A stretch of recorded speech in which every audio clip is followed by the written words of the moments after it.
Wait. Huh? No. Whatever. I guess I'll post a commission at the Adventurers Guild.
Do you think the others are making good progress?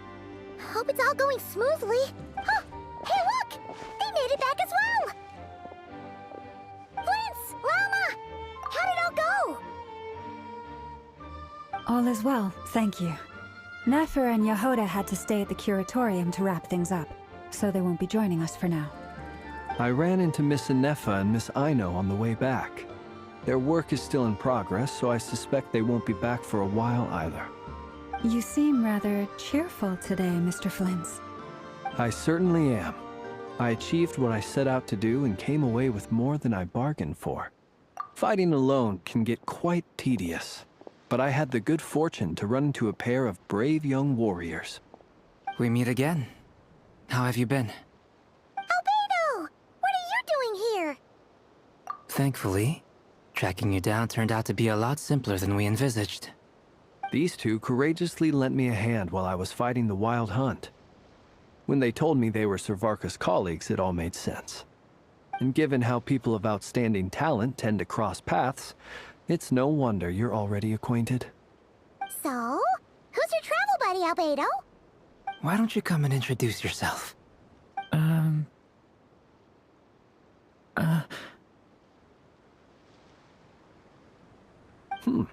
A gentleman of few words, I see. And a rather stern countenance. I presumed you were acquainted with him. Is that not the case? It's nice to meet you. Again. We've technically met before. Wait a sec! You're Minnie Durin! That's right. It's me. I'm glad to see you again. By the way, he says it's okay if you drop the mini. Yeah, I'm not as mini as I used to be. Interesting, isn't it? The first step towards blending into human society appears to be reflecting on whether one's name really reflects who they are. Wow! You look so different! In a good way, of course. It's great to see you looking so healthy. Thank you, Paimon. And although you're as mini as ever, I understand that diminutives don't always convey endearment. I'll be sure to simply call you Paimon, as a sign of my great respect for you. Wow! You're such a smooth talker now. Paimon could get used to this. From now on, you may refer to her as your esteemed guide, Paimon. Personally, I think our little Paimon is the perfect size. When people call her Little Paimon, it's just because she's so adorable that they can't help themselves. If that's not a sign of endearment, what is? You're absolutely right, Miss Lauma. My brother still has a long road ahead of him when it comes to understanding human relationships. Anyway, speaking of long journeys, didn't Columbina, leave with you? How come she isn't back yet? She's been catching up with old friends. Wouldn't be surprised if she stopped for a cup of tea or 10 on the way back. Uh-oh. People are talking about me. Hope it's nothing negative.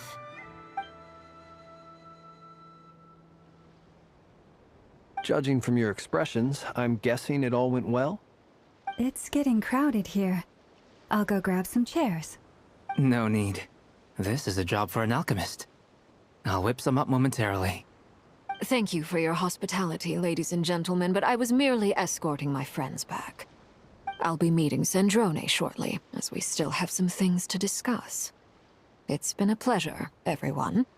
But this is where I'll say goodbye. We really appreciate your help. Oh, come on. Spare the formalities. I'm just glad I could help out some true friends. I understand. Well, bye for now, Harlequino. Oh, this place is hopping. It's probably a good thing one of us left. Otherwise, we might not fit all these people in. Are you saying we're about to run out of chairs? As a matter of fact, I am. Come on in and see for yourself.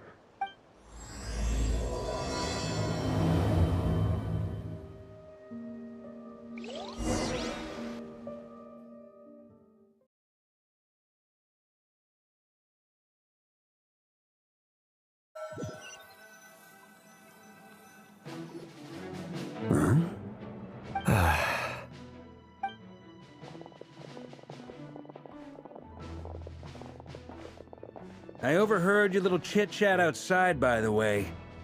With Miss Columbina's colleague gone, we should be back to the original crew plus the other colleagues I brought in. Though, it looks like we have another new face. Someone else managed to rope in a colleague too? Frankly, you and Paimon are the only people I know here. This here is Deansliff, colleague of Tibet's greatest guide, Paimon, and greatest adventurer, the Traveler. Well, not exactly colleagues, more sort of friends. When someone else jumps in to do the announcing, you know you're speaking to someone important. Let's hear what he has to say. Note to self. Once Paimon knows your name, the rest of the world will soon follow. When he comes looking for us, it's usually something important. Paimon's guessing you've heard about the Wild Hunt, then. From the looks of it, you're about to hold a meeting. If I were to say that the Wild Hunt is our mutual enemy, would that earn me a seat at the table?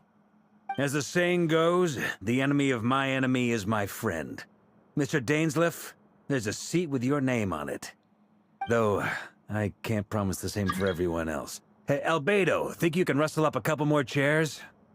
After all this time apart, Grandmaster Varka's first order is to rustle up a couple more chairs. I've missed this. Is he being sarcastic? Hey, he's your brother. Why are you asking us? I've still got a lot to learn about the nuances of human conversation. Trying to decipher Albedo's way of speaking has been like jumping in at the deep end. Oh, good point. Paimon gets you now. Don't sweat it. There are people who go their whole lives without getting the hang of it. You're ahead of the game already.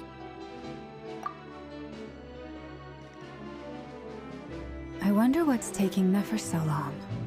Perhaps you should go and check in with her. If anyone can hurry her along, it's you. I just got back from the curatorium. Besides, aren't you curious to see what's taking her so long? Miss Nefer doesn't strike me as the type to share secrets. And since gathering intel is her specialty, I'm guessing she'd prefer to keep her methods confidential. Under such circumstances, would it not be tactless for me to impose? Oh, but it's fine for me to impose.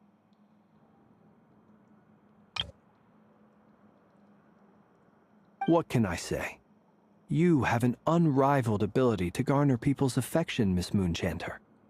Besides, you have far more in common with her than I do. All right then.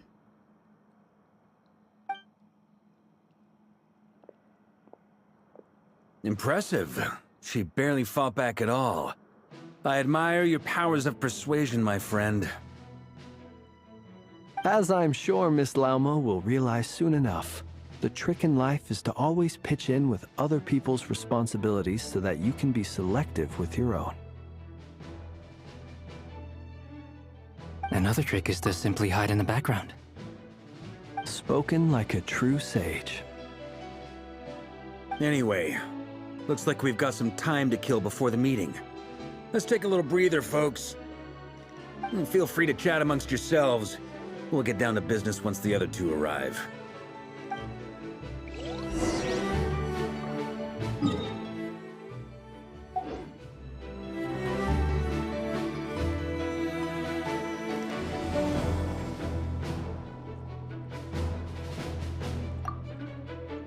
You're both awfully quiet.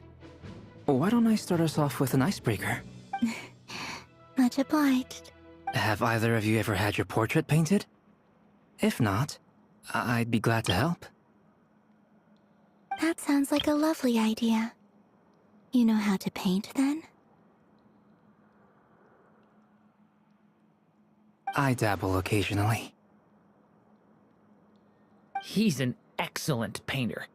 Tables, chairs, people, dragons, you name it. He'll paint it for you. I'm flattered. If I ever get the chance, I'd like to give it a try myself. I'll bear that in mind. Anyway, how about you, Durin? Oh, I'd be fine with anything. Whatever style feels best to you. Very well. Then I'll play it by ear. You can replicate any style I want? I can try. If you show me a sample, I'll do my best to match it. Thank you. In that case, I'll dig up some reference material for you.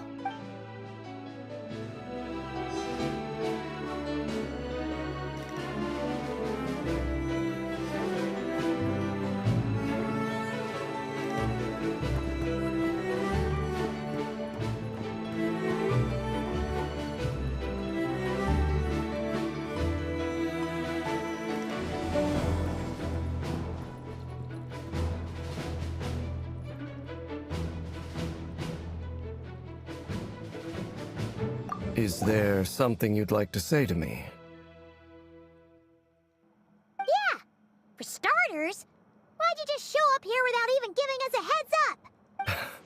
If you think back to our previous interactions, you may recall that that's hardly out of character for me. You do have a point there. Oh yeah! You'll need to find somewhere to stay the night too, right? Want to tag along with us? You never know. We might get a group discount. Sure, let's do that. Great! Paimon will handle it. And in return, we can get Dainslift to be our very own personal bodyguard. If that's what you had in mind, you should have said so sooner. I'd be happy to help. Oh, okay then. Paimon was only kidding, but good to know. Anyway, since we're all here together, we might as well watch each other's backs. That's just what friends do, right? Indeed. Thank you.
Truth be told, I can't remember the last time I was in a meeting with so many people. You're not alone there, my friend.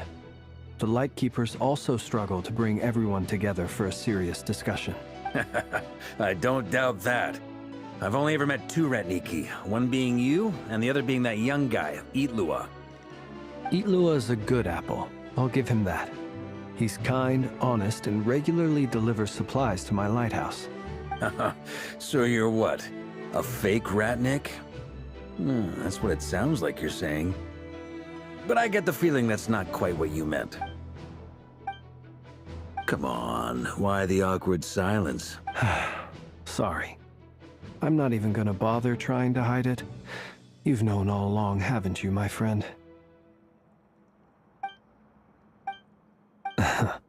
Now that was an awkward silence. Let's just keep this between ourselves. Probably best if Itlua doesn't know, huh? That goes without saying. Gotta be careful what you share with youngsters, after all. Anyone else in the know? Let me guess. The Traveler and Paimon? It's dangerous being too sharp for one's own good, you know. Then, in the name of the Animo Archon Barbados himself, I swear, your secret's safe with me. When we went for drinks, you said that you and Barbados were practically best buds. In the light of that claim, do you really expect me to take your oath seriously? Of course. Just as long as you don't go spreading around the fact that I'm close with Barbados, all right? Fair enough, then. Nothing like a bit of mutual leverage to seal the bonds of friendship.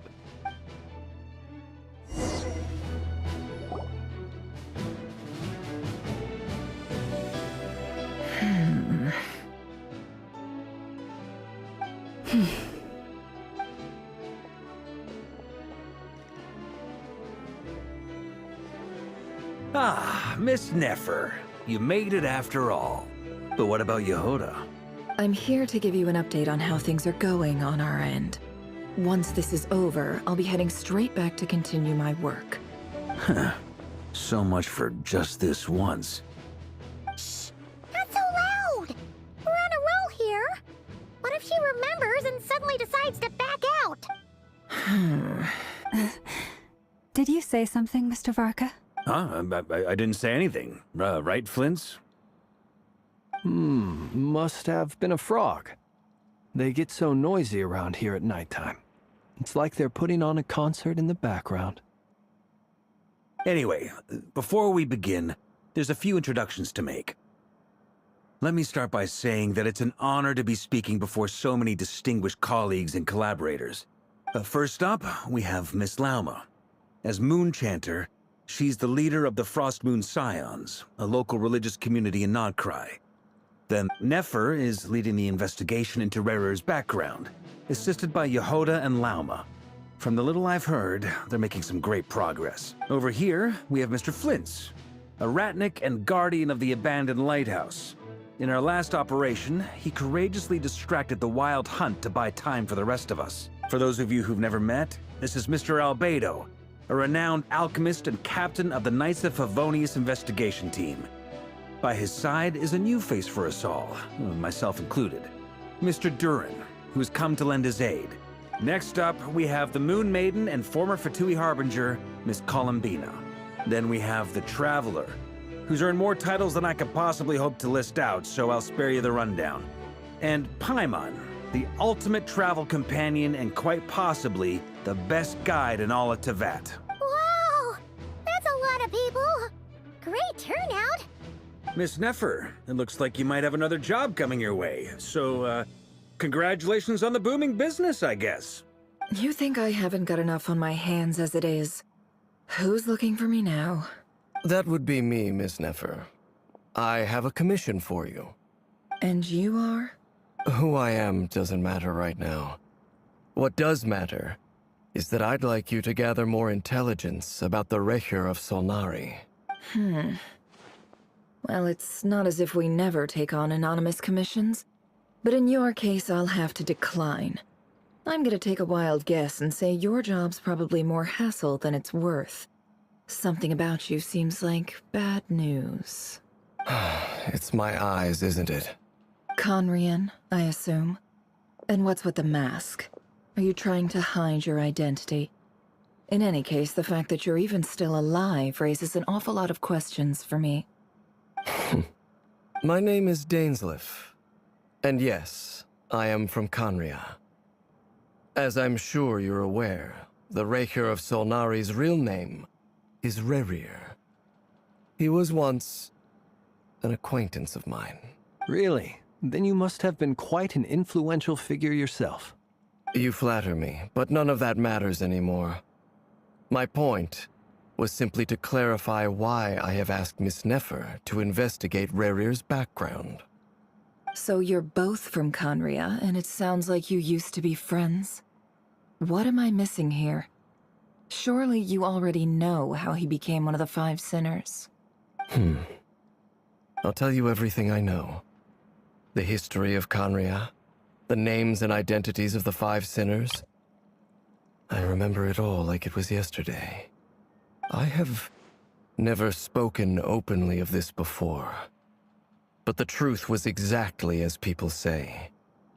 The Five Sinners were each driven by their own desires, and it was by playing upon these that the Abyss tempted them to their fall, tearing Conria apart in the process. The visionary, Vedifenir, who wished to foretell the future. The wise, Haroptatir, who sought limitless knowledge. Gold, Rheindotter, who desired to create life. The foul, Surtologi, who pursued supreme strength. And last, but not least, Raker of Solnari, Rerir, Ravager of the Moon.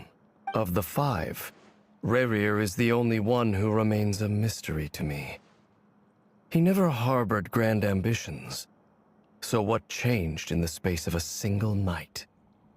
How did he come to fall like the others? In other words, you're saying that his change came as a shock to you, and you have no idea what actually happened? That's right. You mentioned how the Abyss tempted them, which led to their fall. But what did that look like in practice? And what other context can you give me about the events of that time? The more detail you can give me, the better. Strangely, now that it comes to it, I hardly know where to begin. The fateful night took place during the era of the Eclipse Dynasty. One day, my elder brother, the visionary, Vedifenir, was summoned to the palace by the Vinster King, only for the king to gouge out his eyes and cast him into the dungeons. When I came to hear of this, my fury knew no bounds. Centuries on, the memories of that night still haunt me like a never-ending nightmare. But then, I was betrayed. Even Vedifenir, the very person I had come to rescue, abandoned me and partook of the Abyss's power. So, it's personal after all. Then tell me, Mr. Dainsleif, what price are you willing to pay? You, of all people, must know that nothing comes for free. I cannot say what price would be worthy of such a commission. But know this. Rerir was not always a madman. Believe it or not, there was a time when he was just an ordinary man, working for the Conrian Intelligence Service. Uncovering the truth of Rerir's past is the only way to unravel this mystery. But before you decide if you will accept my commission, I will tell you more about him. Enough, I hope, to help you plan your next move. Sounds pretty good to me. Feels like we just flagged down a random passerby, only to discover he's actually a master strategist who has a score to settle with our enemy. Can I borrow your halo? It could be useful in the lighthouse. Hey, enough with the wisecracks! Besides, isn't that lamp of yours bright enough already? Relax. It was meant to be a compliment. If that was a little over the top for your liking, I'll make sure to tone it down next time. I'll give your proposal some serious thought, Mr. Dainsleif. Let's speak in private once the meeting is over. Before that, there's a few things I'd like to share.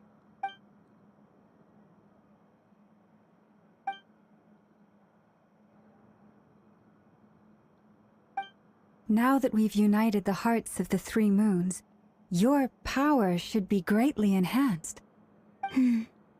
I believe it will take a little longer. You've done so much for me, so I want to be completely honest with you all. Even though I'm doing a lot better now, the truth is, my recovery will likely be an ongoing process. From the moment I was born, my power has been slowly ebbing away. And that is because Tevat has never accepted me. Even with the moons united as one, it seems my rejection cannot be undone. So far, I have yet to find a solution. It may turn out to be a problem that will plague me until the day I finally leave this place behind. Even so, I will do everything in my power to help you drive out the Ray here of Solnari. As a Kutar.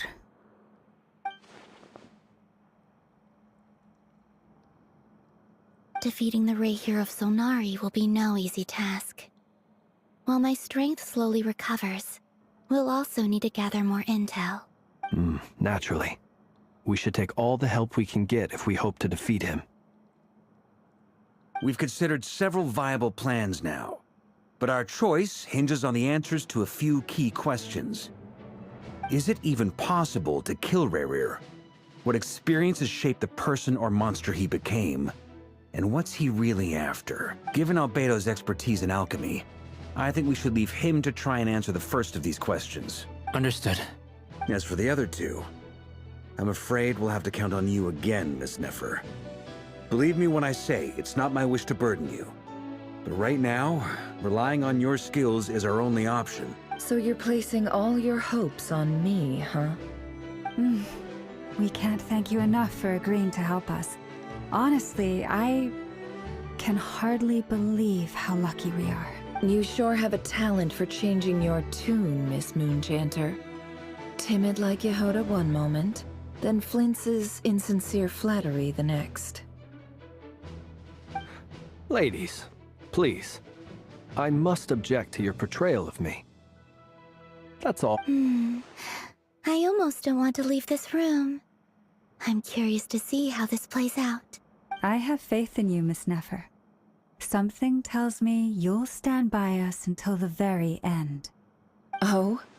And what makes you so sure of that? This isn't about the money. I can sense that you've got a deep-seated distaste for Rerir.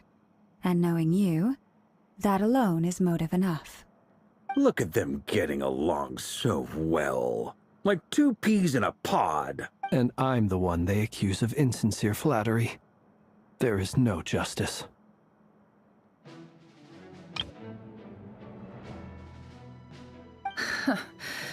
Miss Lauma, you have to understand something. Unlike you, I don't actually enjoy having everyone's hopes on my shoulders. Is that right? Well, maybe the fact that I'm willing to put my hopes in other people says more about me than you. But the fact is, I also trust you. And that's because I know that you're someone we can count on. Anyway, we've got our plan, so let's get moving. Mr. Dainsliff, let's talk. And Traveler, once we're finished, if you've nothing else planned, I'd like you to come with me. This whole experience is teaching me a lot. For instance, I now know that when other issues come up in the future, I'll have far more luck getting Lauma to convince Miss Nefer than trying to do it myself. Hate to say it, friend, but that's one of the funniest things I've heard in a while. Why? You think I've got it wrong? Quite the opposite. But what makes it so hilarious is how long it's taken you to realize.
Thank you for waiting. It's okay. We actually used the time to help Dainsliff get a room at the hotel. That's very considerate of you. Now, I trust you share my curiosity about Rarier's past, and you seem fairly familiar with Mr. Dainsliff already. We spoke at some length after the meeting. He was the one who suggested I should invite you to join this operation. He feels confident that these secrets will be safe with you. Dane has a lot of faith in us, that's for sure.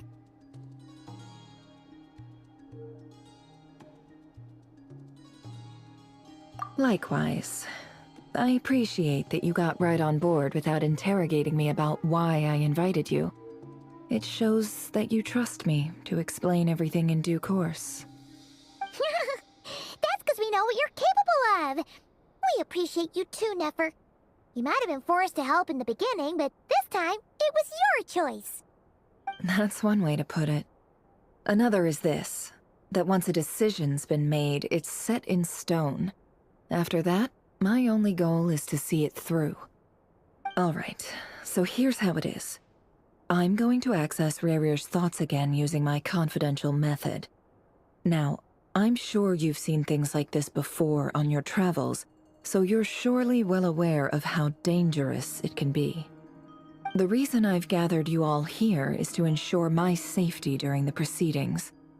I plan for us to enter the fragment of his consciousness together, and once inside, I will focus on searching for information. Think of this as a diving expedition into someone's brain. If I'm the diver, you are my safety equipment, tasked with keeping me alive while I'm under the surface. Once the ceremony begins, we will all be spying on privileged information. But in the interests of safety, you must remain absolutely silent at all times. We will discuss our observations after the ceremony has concluded. Lastly, any individuals of a weaker constitution are advised not to partake in the ceremony. In any case, Paimon has her own job to do, which requires staying in the room, but not joining the ceremony.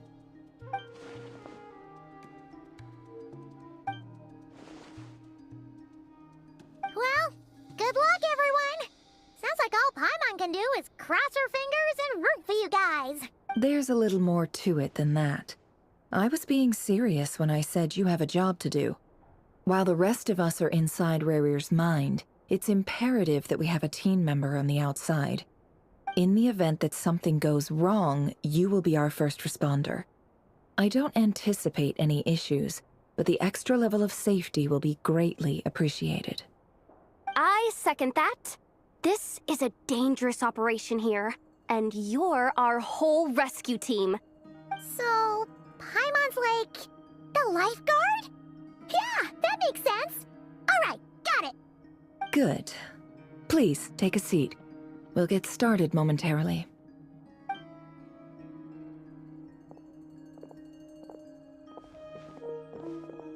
So, did Mr. Dainsliff tell you anything else?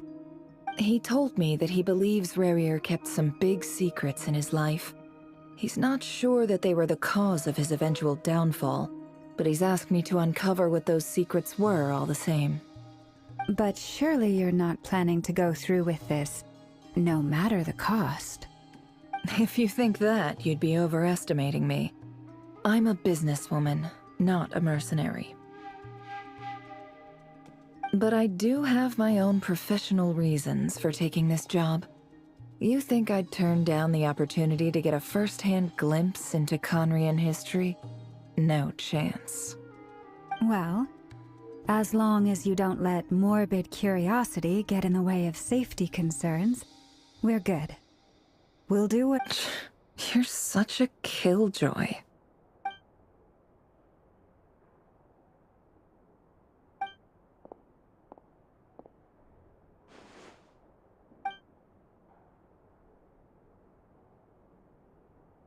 All right, I'm all set over here too. Promise, Paimon, you'll be extra careful. All right.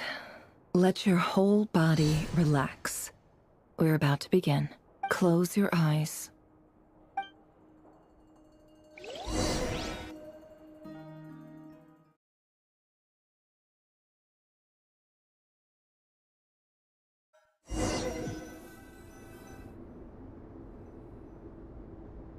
Phew.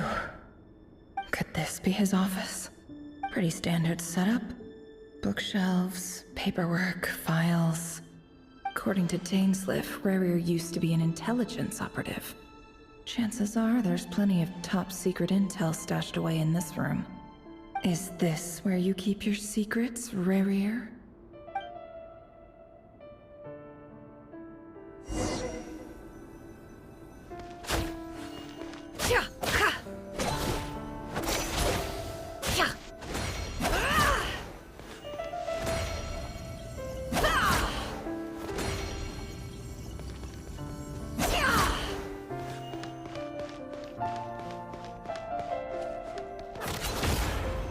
Can't hide the truth.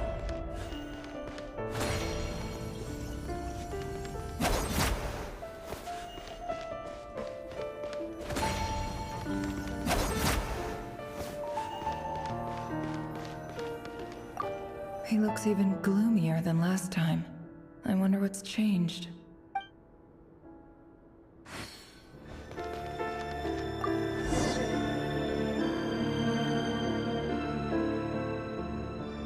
Today's files are in. Time to wade through them, just like usual. Male, 51. Occupation, cook. Confirmed Crimson Moon descendant. Has maintained frequent contact with other descendants over the past year. Poses a threat to the dynasty. Neutralized.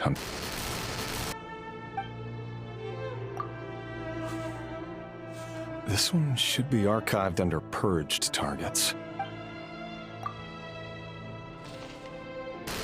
Female, 23. Occupation, office clerk. Confirmed Crimson Moon descendant. Has maintained frequent contact with other descendants over the past. Neutralized. Another one for purged. Sounds like she was that other man's daughter. Never mind. What's it got to do with me? Male, 40. Occupation, teacher. Neutralized on... Just another nobody for the archive. Come to think of it, I remember surveilling this man. A case like his never would have been considered a priority in the past. Huh. He barely even interacted with other Crimson Moon. Female, 16. Occupation, none. Orphan and confirmed Crimson Moon descendant. Has been observed making contact with other descendants during the past year. Neutralized on... Filed. I have no recollection of this girl. None whatsoever. Female, 13. Neutralized on... Filed.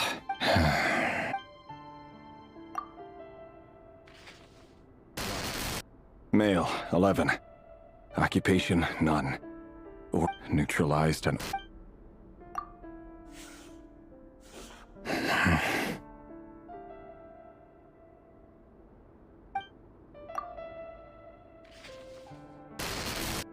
Male, 6.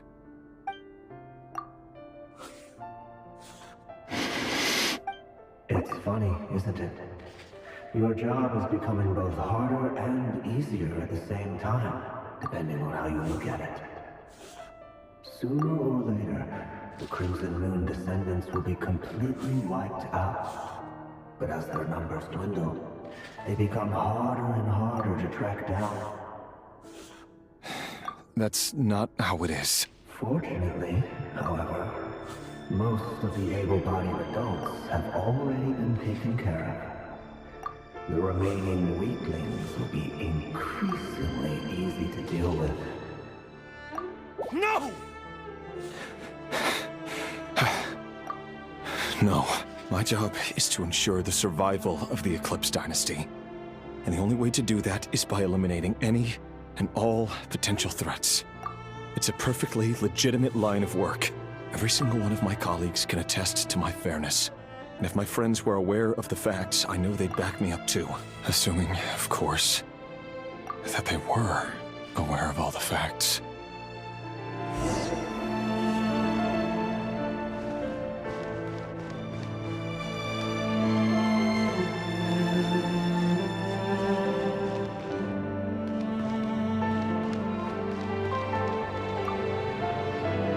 A box containing a ring, inlaid, must be for his girlfriend.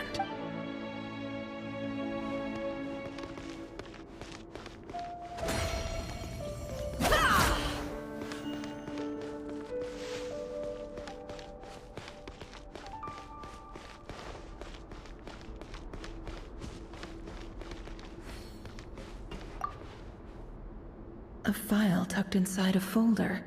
The title reads, Dear Breakfast Shop. It's a list of names, but at this stage I have no idea who any of them even are.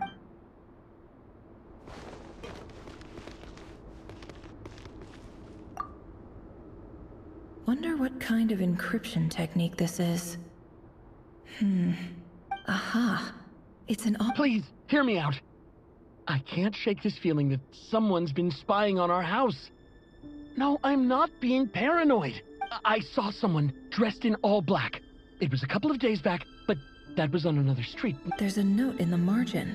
Surveillance of the Runfarther residence has concluded. Could the voice in the recording belong to one of Rarir's target?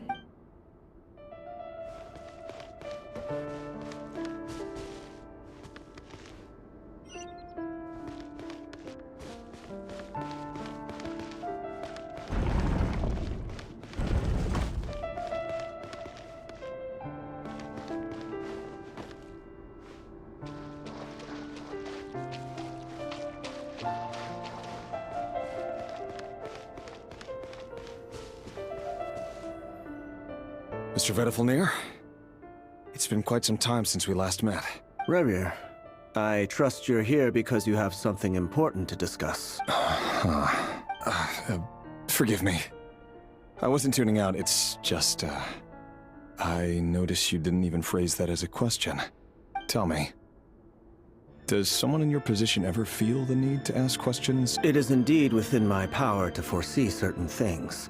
Things like your arrival. I was just thinking. It won't be long before I'll be inviting both you and Dane to my wedding. That isn't a lie, but nor is it a fact as such. It's a wish, isn't it? No fooling a prophet, is there? Ever since that day we met for drinks, I knew it was only a matter of time before you came looking for me. Does it feel good? Knowing how the future will unfold. I'm afraid the notions of good and bad fail to capture the complexity of what such a power entails.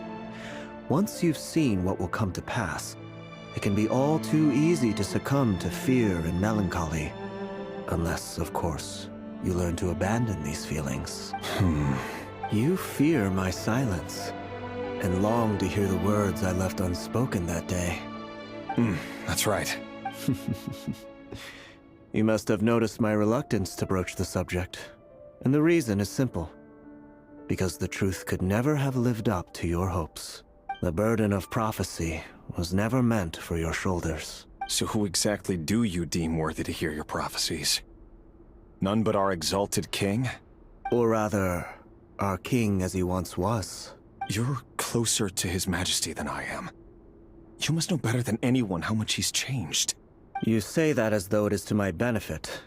Yet precisely because of that, I dare not speak rashly. A king can turn out to be the most virtuous of rulers, or a tyrant more terrible than the most vicious of dragons. You are so wise and far-sighted, yet still you would have me live in fear of the unknown? You make a fair point. Especially given my silence alone was all it took to send you spiraling downward. Very well then. Let me offer you some advice. And I say this not as a prophet or a visionary, but simply as the brother of your friend. For many reasons, there is very little chance of your marriage ending in happiness. If happiness is what you seek, you should find another fiancé.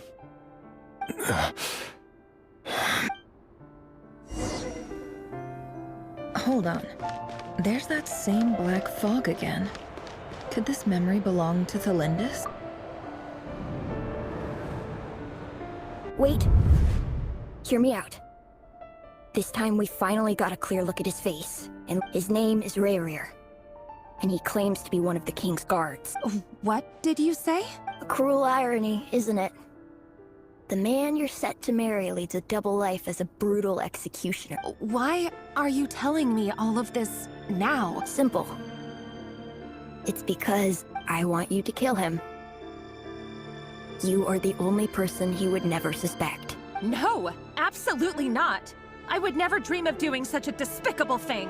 So you'll just stand by and watch him slaughter us to the last? Do not forget that the blood of the Crimson Moon flows in your veins too. The blood of the Crimson Moon? What does that matter now? The dynasty has long been dead and gone. You think that alone is reason enough for me to throw away everything I have? Why wouldn't it be? You two were once a child of the Crimson Moon, just like me. Don't tell me you've never felt so much as a flicker of fury for the way we were trampled into the dust. As long as you promise to abandon this pipe dream of restoring your dynasty, I can try to persuade him. Or have him persuade the Vinster King. Persuade the Vinster King? Do you even know why he's so obsessed with hunting us down? Why he keeps trying to force us to hand over our secrets? Over and over again? Or why we refuse to give up on restoring the dynasty? The Vinster King. A blind fool. His eyes clouded by powers from beyond this world. A petty little man with a miser's heart. And he dares to sit upon the throne? Mark my words. Sooner or later, Conria will fall. And it will be his doing. If you can't bring yourself to do it, so be it. Just you watch. The Rayrir of Solnari. That really is quite a secret you've been keeping from me, Rayrir. But who am I to talk? Am I really any better? I've kept my own past a secret this whole time too. Love should be built on honesty. But ours was born from lies. And yet, is it really so wrong to hide things that would only make life harder? If we don't cover up the parts that no one else should see, how can we go on pretending to be normal? Vedifulnir must have known all this. And that's why he made his prophecy. In the end, nothing stays hidden forever. But I won't just sit by and watch this disaster unfold. I'll do everything in my power to protect what I cannot afford to lose. No matter who I have to face.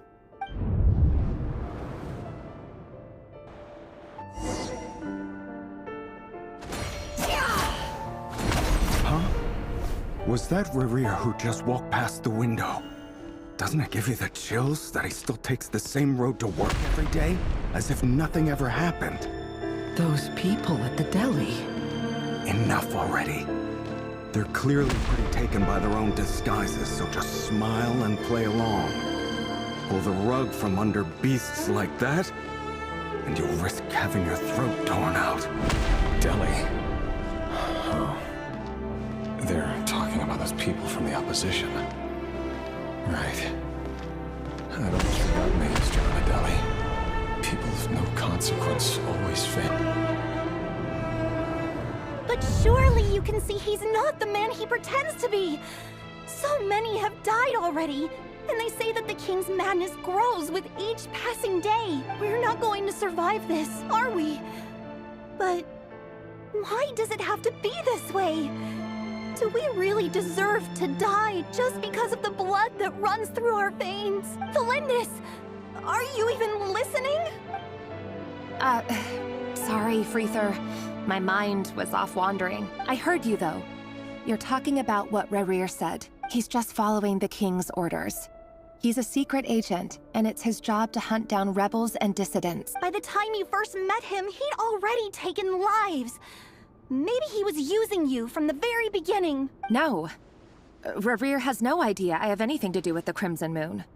My family are only distant relatives of the main lineage, and besides, my eyes are perfectly ordinary. Truth be told, apart from my teacher, pretty much no one knows I have any connection to any of— But as Orlog said, who could possibly talk sense into that raving lunatic of a king? I'll work something out. Trust me, I'm with you all. But for now, you need to keep yourselves hidden. Don't let anyone find you, anyone at all. Don't forget that Rerir is an Eclipse operative. You need to be extra careful when he's around. And when I am too. For now, don't come looking for me. And if anything happens to me, just act like we've never met. If even you can't escape this, what hope do the rest of us have? But after all this time together, surely he wouldn't lay a hand on you. I won't speak in his defense, nor can I give you a clear answer to that question. But I'll do everything I can to put an end to— Here, hold on to this. If an opportunity to escape presents itself, take it. You'll be glad you took some spare change. You call that change? I've got a job, and there's still money coming in. But you can't go anywhere right now. Please think about yourself for what—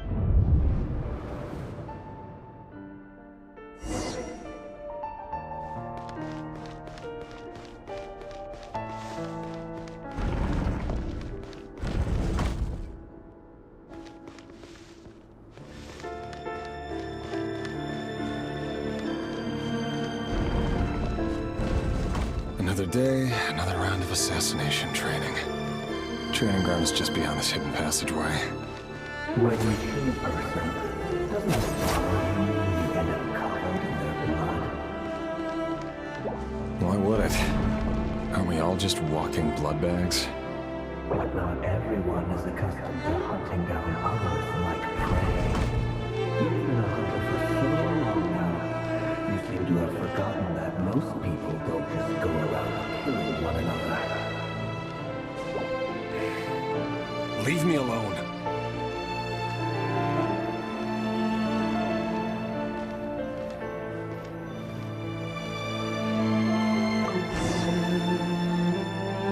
Make sure you have a firm grip on the handle. Then choose your angle well. Keep your movements light and brisk. And the prey won't sense a thing. I'll bet no one's ever died of crawling in your hands. I work clean. No traces.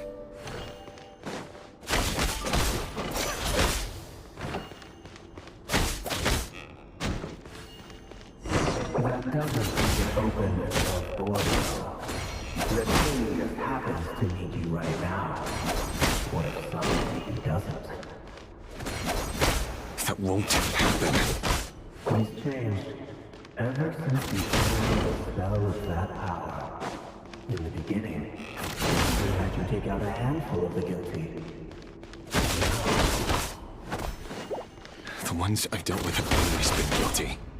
And I've carried out my work flawlessly.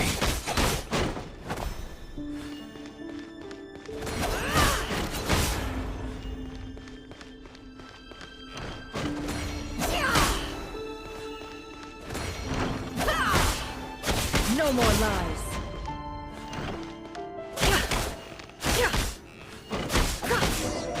You know why Fernandez didn't accept your proposal, don't you? Was it because she didn't accept you? Or something else?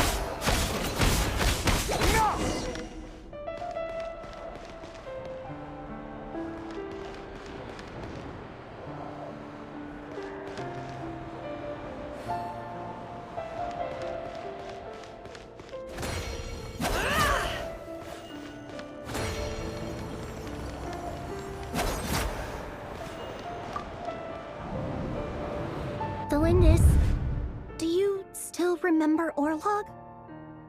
Orlog. The boy who was pretending to sell flowers. You spoke for quite a while, didn't you? Yes, we did. What about him? He was arrested 2 days ago. He... I just don't get it! After everything he's done, why do you still stand by him? Or does it mean nothing to you that people keep dying? No, that's not... Just hear me out. I need to go now, Thelindis. They're looking for us. You take... If you ever need a place to hide, come find us.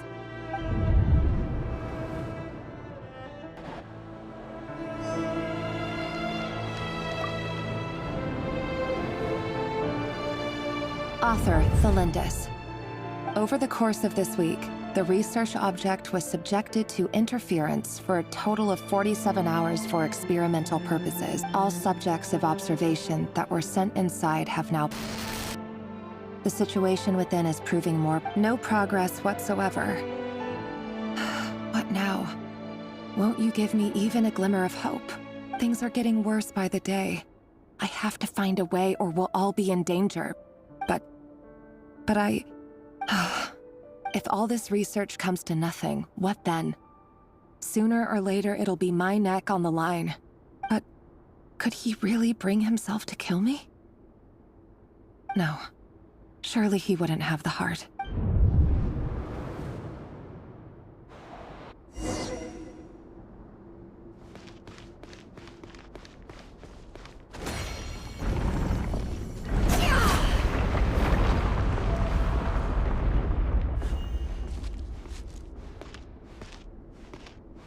Why won't you just let us go? We don't even know each other. All we want is to live ordinary, peaceful lives. You want... to live?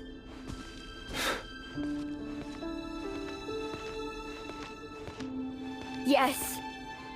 I just want to go on living. Is that really such an unforgivable crime?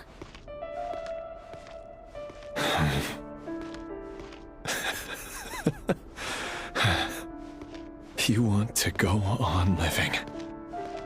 I want to keep living too. To keep living forever. That's why I have no choice but to continue on the path I'm on. If only some savior would suddenly swoop down and change the way the world is. Too bad that's not going to happen. Imagine that. If there really were such a person, you and I wouldn't be standing here like this, would we?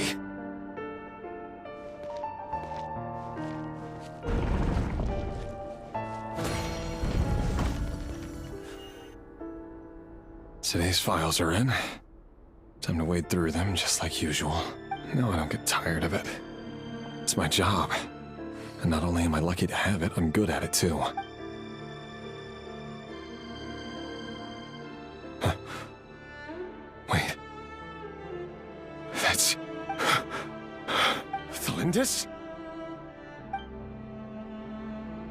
No. No! No! Why? But you bear no mark of the Crimson Moon.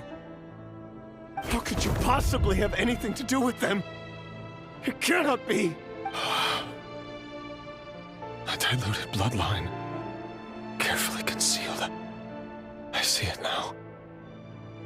You've been living in the shadows just like me. What a fool I've been.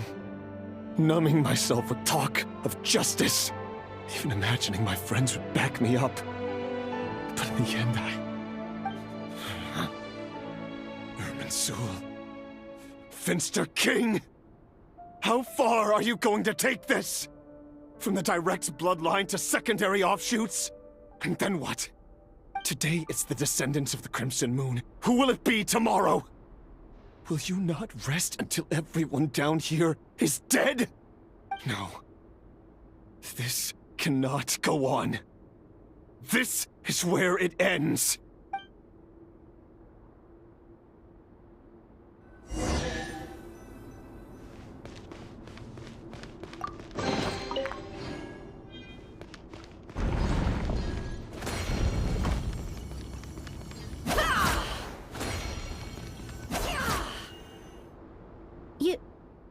You're really letting me go? I am. As long as you can guarantee that no one will find you. Don't worry, I'll be extra careful. No one will know I was here. But... what about you? Me? If you let me go, you won't be able to complete your mission. Good point. In that case, maybe you should stay. No, please! I just want to see the outside world again. Go on living? Yes. I know you're a man of your word. So please, just let me go. If I let you leave, what will become of me? Just kidding. Go, now. But remember, don't let anyone know you were caught. We'll be seeing each other again very soon if you do. Even shadows in the dark must live by a code. But you can't save everyone. You've been whispering in my ear for days now, Vedifalnir. What are you trying to do? Break me down? I only say this because you long for an answer to your problems. Let her go, Rerir, or you risk losing everything. I will not abandon Thelindis. Then you'll need a little more vigilance and a lot more power. The world is changing, Rerir. Keep your eyes peeled for your moment of opportunity. That voice used to be so unclear. But now I know exactly whose it is. It's Vedifalnir. He won't tell me how to actually resolve any of this, but he keeps trying to manipulate me like a puppet. Tell me then, what will this moment of opportunity look like? And no answer. He's like a ghost. Always disturbing me when I'm on edge, but never answering when I need him most. So, the Eclipse Dynasty was purging, well, massacring the descendants of the Crimson Moon. And it seems like it was all connected to the Vinster King's research. The King's obsession with abyssal power left the future of Conria hanging in the balance. No wonder every aspect of Rerir's life was so unstable. And it looks like this Thelindis, Rerir's would-be fiancé, herself belonged to a sub-branch of the Crimson Moon Dynasty's descendants. It almost defies belief that a couple like them could hide the truth from each other for so long. If the Vinster King hadn't intervened in such a drastic way, they might have gone on deceiving each other for the rest of their lives. And why does Vedifalnir, Daneslif's older brother, keep talking in Rerir's head? This guy kept more secrets than I ever imagined. The human mind is like a vast desert of shifting sands.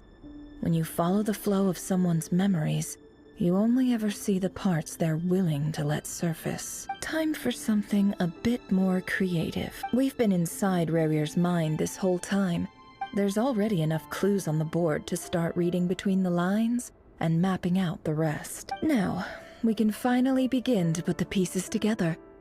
Sure, it'll only be a reconstruction, part simulation, part reasoning, but it's usually pretty accurate. Once we've built up a cognitive profile, we just need to cross-check the logic behind his actions. And then we'll be able to take a sneak peek at whatever it is that Rerir has really been hiding.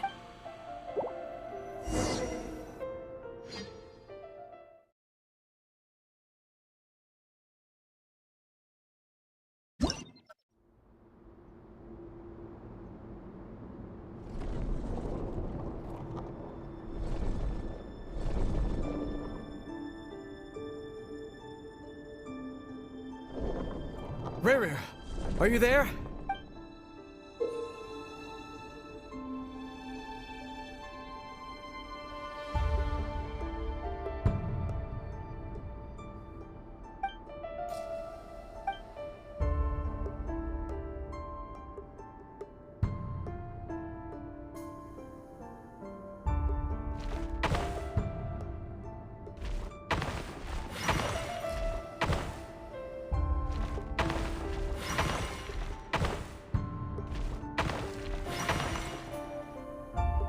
Hey, Rerir! Come out, it's urgent! Dane? What's wrong? Quick, come with me. I'll explain everything once we've met up with the others. Okay. I'll come. but the Lindis is still over at the Universitas. I'll need to leave her a note. All right then, but make it quick. I've never seen Dane so worked up before. Whatever this is, it must be big trouble.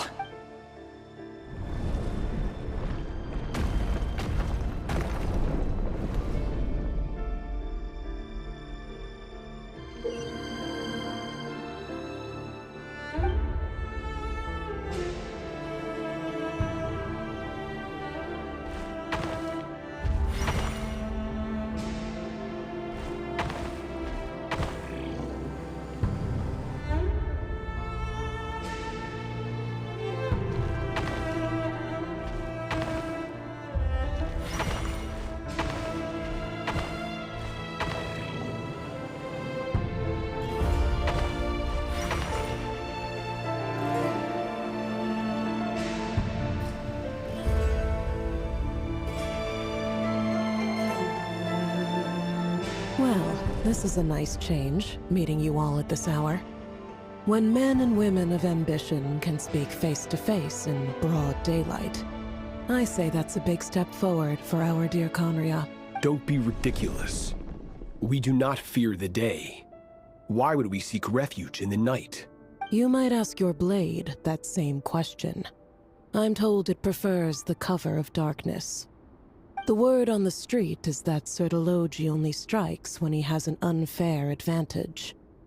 But that is patently false. I see you're missing an arm and a leg. Surely only a fair fight could explain that. If this is your way of offering me replacement limbs, believe me, I'll take them. Oh, we can certainly discuss that. With bioalchemy, anything is possible.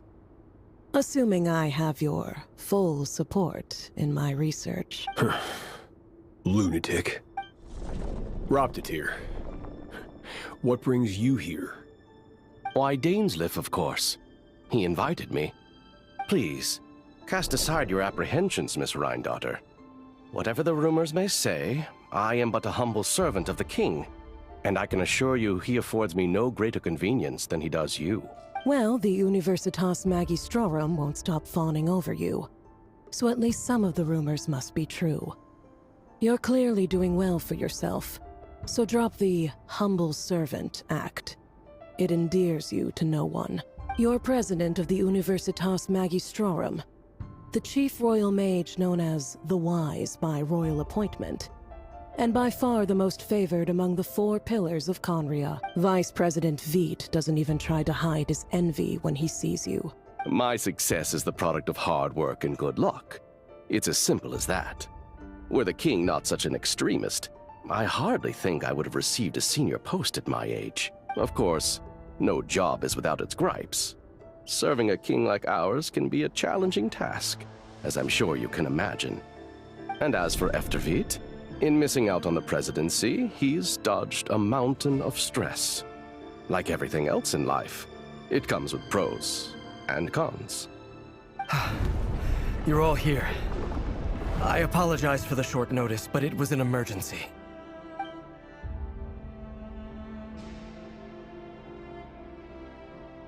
You must be Rarir. Mr. Sertologi. Yes, I handled your case file during your sentencing. Nothing personal, of course. I'm pleasantly surprised that you remember me. You're clearly a person of substance if you've been invited here. But Dainsleif, you'd better have a very good reason for convening this little gathering. It's my brother, Vedalfenir. After he spoke at the court this morning, the king was so infuriated by his words that he had him blinded in both eyes and thrown in prison. Vedalfenir in prison? Strange. I thought the king trusted him and Horoptatir more than anyone else in the world. Does this mean the king's circle of trust just got even smaller? It has nothing to do with trust. It's about what the king wants, which is as clear as day to anyone paying attention.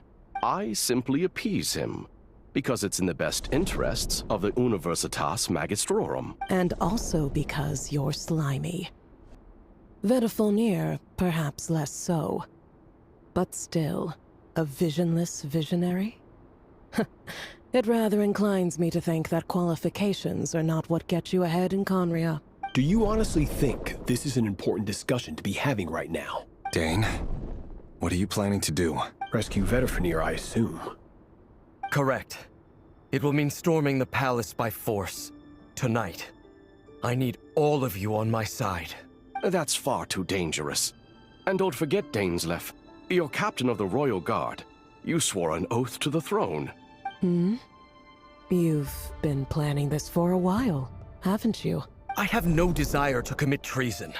But whatever critique the king may have of Vedifenir, disfiguring your most loyal subject for putting the best interests of his court and nation first, this is not the conduct of a wise ruler. My blade will force the king to see the error of his ways. So, Vedifenir's prophecy enraged the king. I'm sure it wasn't what he wanted to hear, but if he won't take counsel even from the visionary, that is deeply troubling news. The extent of His Majesty's madness is now all too clear. The question is, how does a man like me get out of this situation unscathed? You have noble ambitions, Dane, but I'm afraid they don't do much for a guy like me. I'm not interested in saving the world. All I want is a letter of pardon. A letter of pardon? For whom? Thelindis? The chances of the Vinster King issuing a pardon for anyone connected to the Crimson Moon seem vanishingly slim.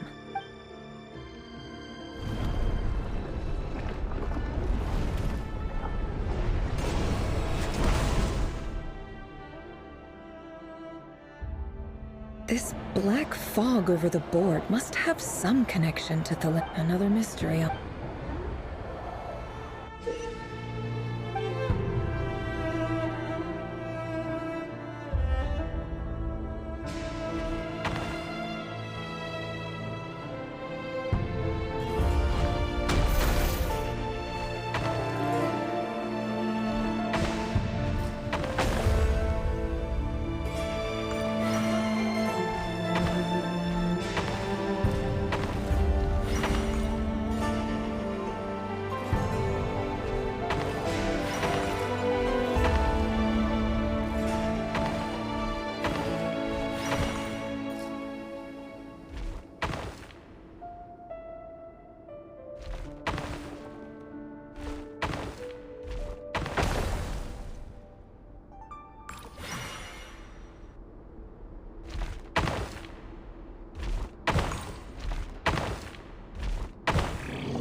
Author Thelindis. Over the course of this week, the research object was subjected to interference for a total of 60 hours for experimental purposes. Research dating back to the Crimson Moon Dynasty has established 2 points regarding moon marrow. Firstly, its origins have something to do with a god's power. Secondly, it serves as a portal to an as-yet indeterminate location.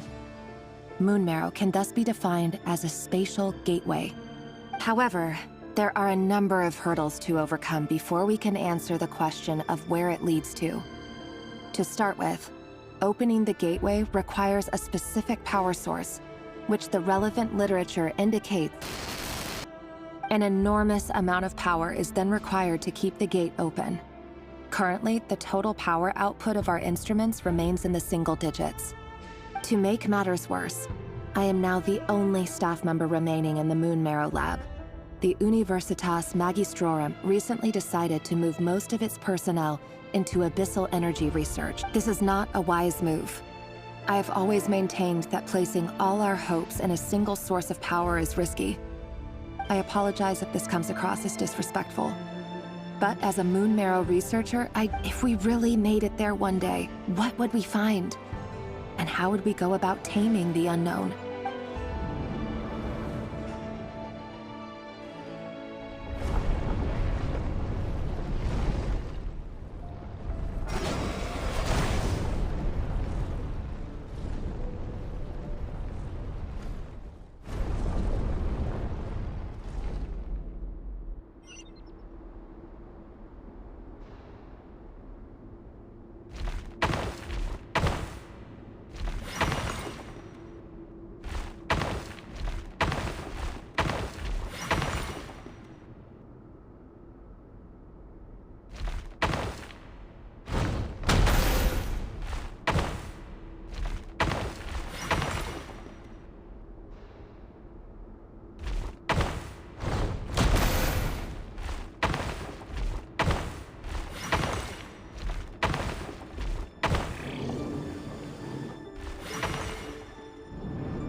This is for you. I heard you're gonna leave the city with your parents. Delindis, did you hear about what happened? I've heard nothing. Rerir got back very late last Friday, and he was acting a little unusual, but he slept pretty well, so I'm guessing whatever he did was a good deed. You never saw him, and I don't know what he did. And this conversation never happened. What if he finds out that you pried into his secrets? Don't be silly. I don't know what secrets he does or doesn't have. All I know is he's just a normal guy who happens to run some errands for the king. Are you scared of him? I don't know. The Rerir I know doesn't match the person you all describe. Logically, I should be scared of him. And yet, I don't want to lose him. But enough about that. You should get going, and be careful with the package I gave you. Keep it secret. Keep it safe. What's in it? A piece of the moon. All you need to know is that as long as you keep it safe, then in the future, everyone will be able to see a red moon. A red moon? That's right. Our moon. Promise me you'll look after it. I promise, Delindis. The Crimson Moon bloodline will never die out. Its light, the color of blood, will become like a fire that flows in our veins, no matter how long it takes.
Hurry, everyone, and stick to the plan. Sir Dainsleif, what are you?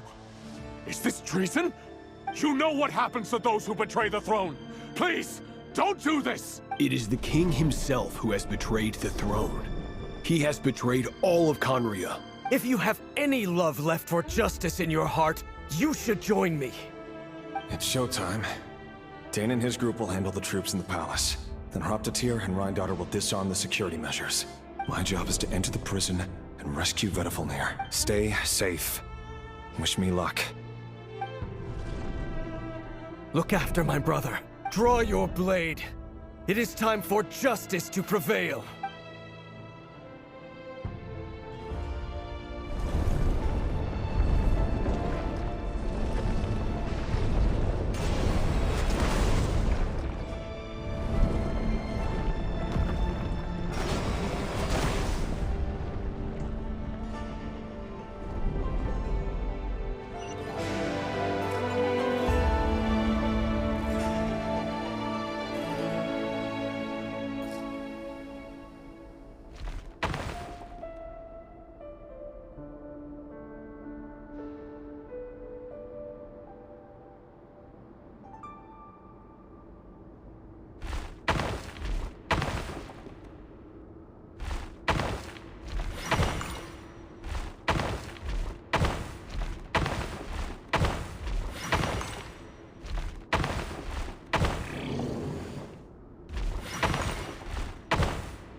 This place is filthy.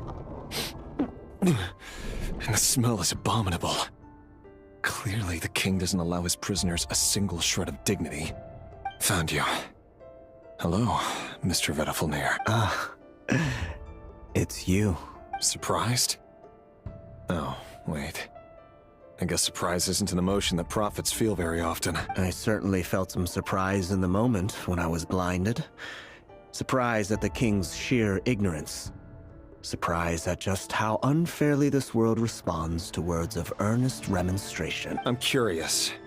What did you prophesize this time? It wasn't a prophecy. It was a word of warning.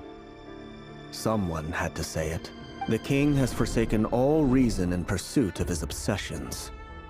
I simply told him that if he continues on this path, Conria will surely fall. But he didn't listen. Worse still, he stabbed you in both eyes and locked you away. Dane asked for my help. The court is in complete chaos now, but I'm sure you predicted that. Everything is transpiring as I foresaw. Yet I am powerless to change it. Fate is an immutable force. I can but lament as the inevitable unfolds.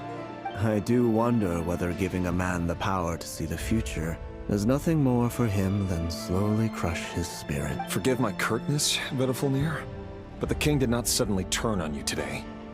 His suspicions have been brewing for a long time. You can't have wisdom beyond the reach of your fellow man without attracting his fear and suspicion. There are things the king does not want to see.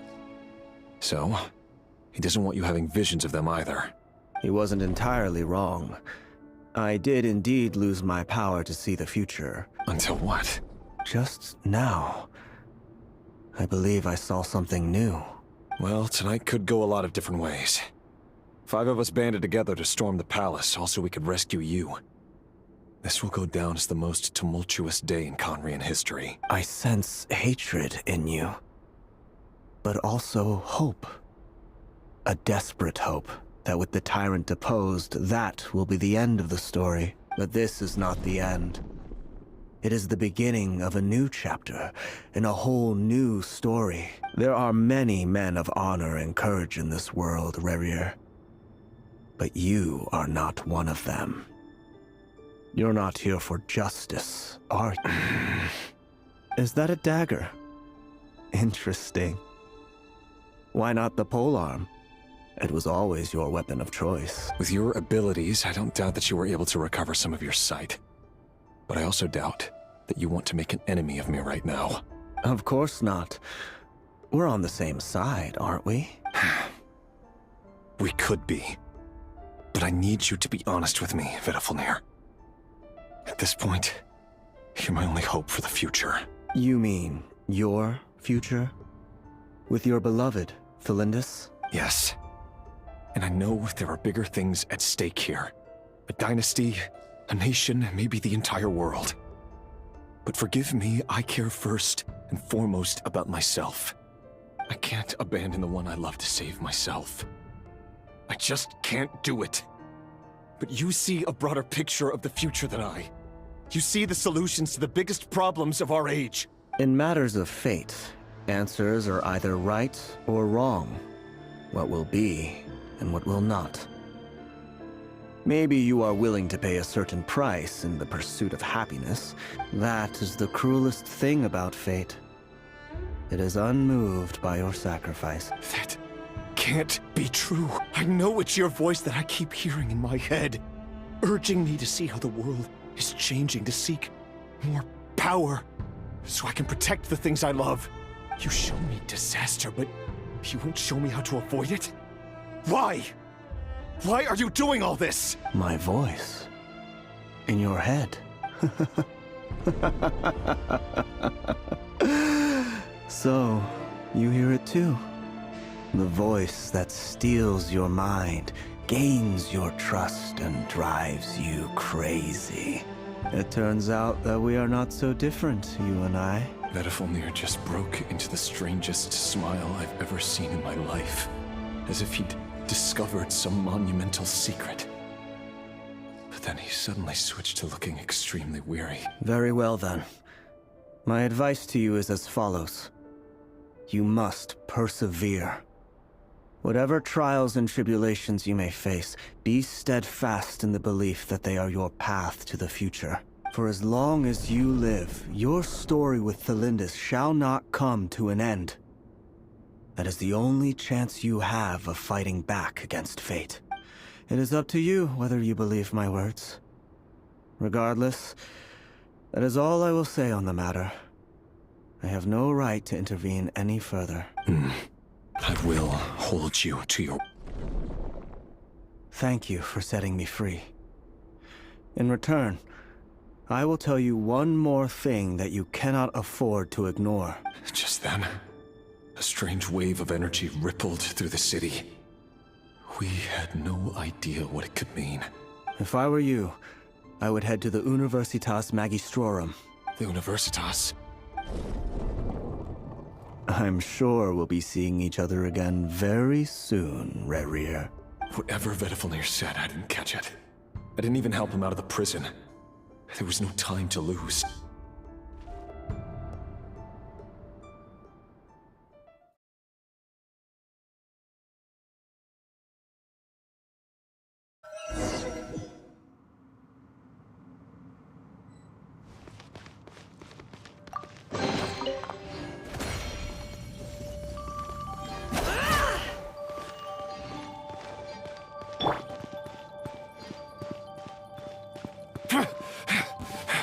Monsters? Is this my daughter's doing? The Universitas Magistrorum. Out of my way!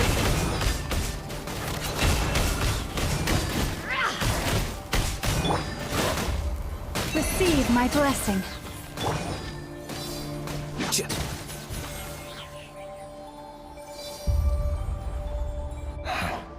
The Universitas. That reminds me of a rumor I once heard.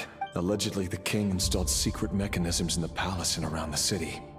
But if they were ever gonna activate, it would probably be on a night like tonight. Help! Help! Hold on! Don't let them anywhere near you!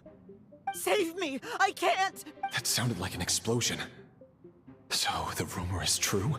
What other means does the king have at his disposal? They must run on power from the Abyss. And given it's a major center of Abyss research, anyone over at the Universitas will be in grave danger.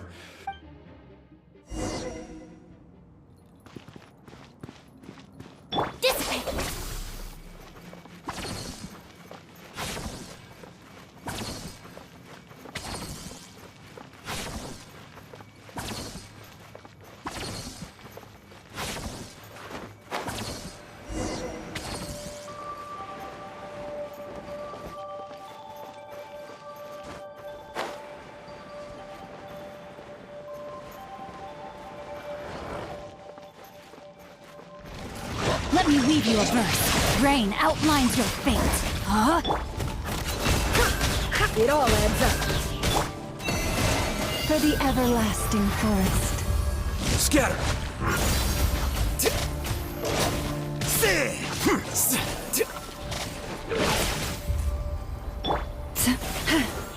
Can't hide the truth. It all falls into place.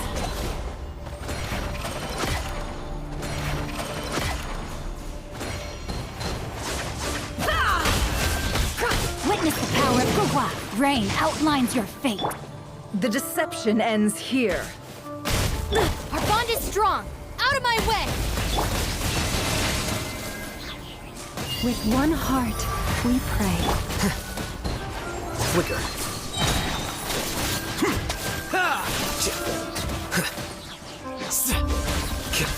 Diffract. Rain cutter.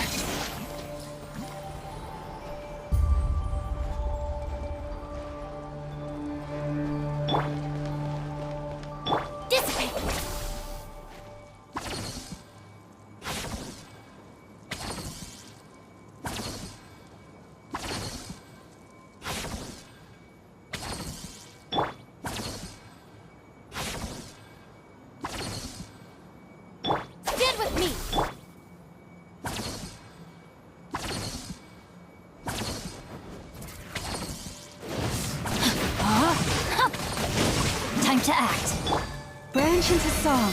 Let me weave you a verse. No more lies. Can't hide the truth. Seek within. Receive my blessing by the frost moon of old.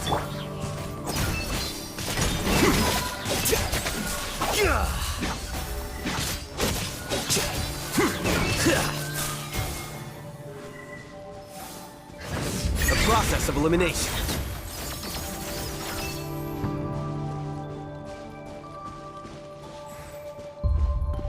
Our bond is strong.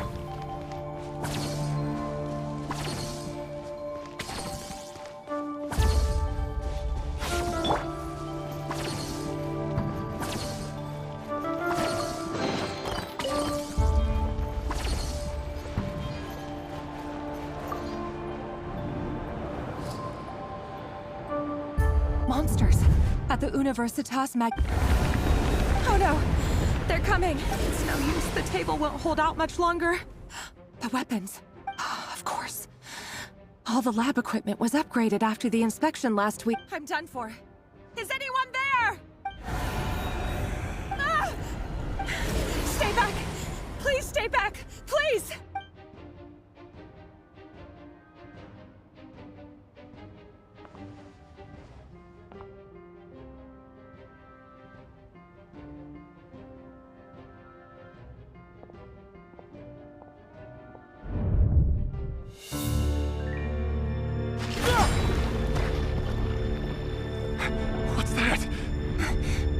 Rear. So the rumors about your work are true. What? No! Listen, something happened at the palace tonight. We have to leave! You don't need to lie to me anymore. What do you mean? I know why you're worried, and I will respect the decision you've made. But it's okay, because I found a solution. I know how to end all this. You can have it back. the normal life you so desire. But until then, I'm afraid our wedding will have to wait. Celindus? No, don't do it! Celindus! Celindus!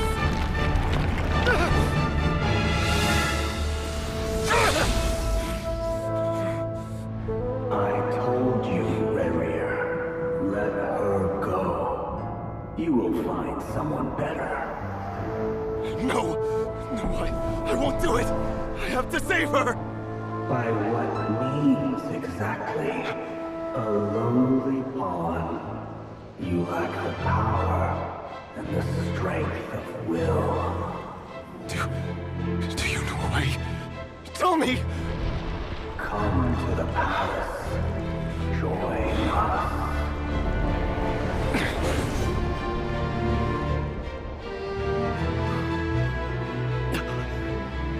Rarier, thank goodness we...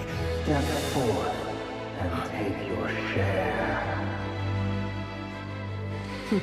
You made it. Not you too.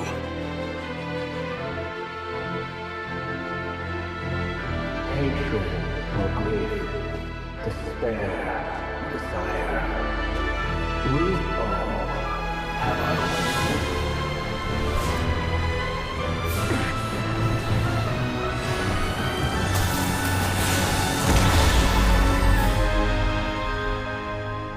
Rarier. Rarier.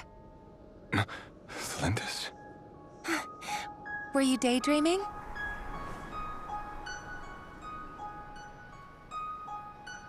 You still remember, Rarier? That question you asked me a couple of weeks ago? Oh.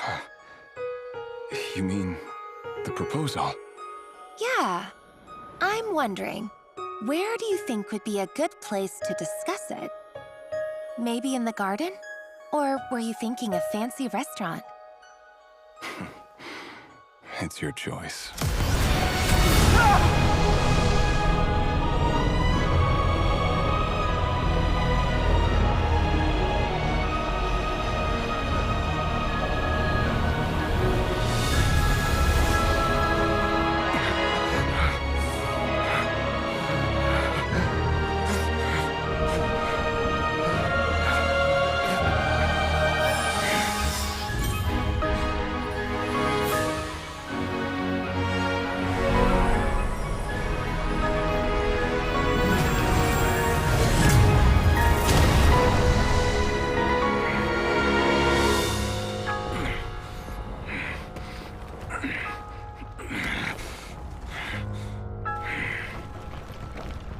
I will find you. And then, you can give me your answer.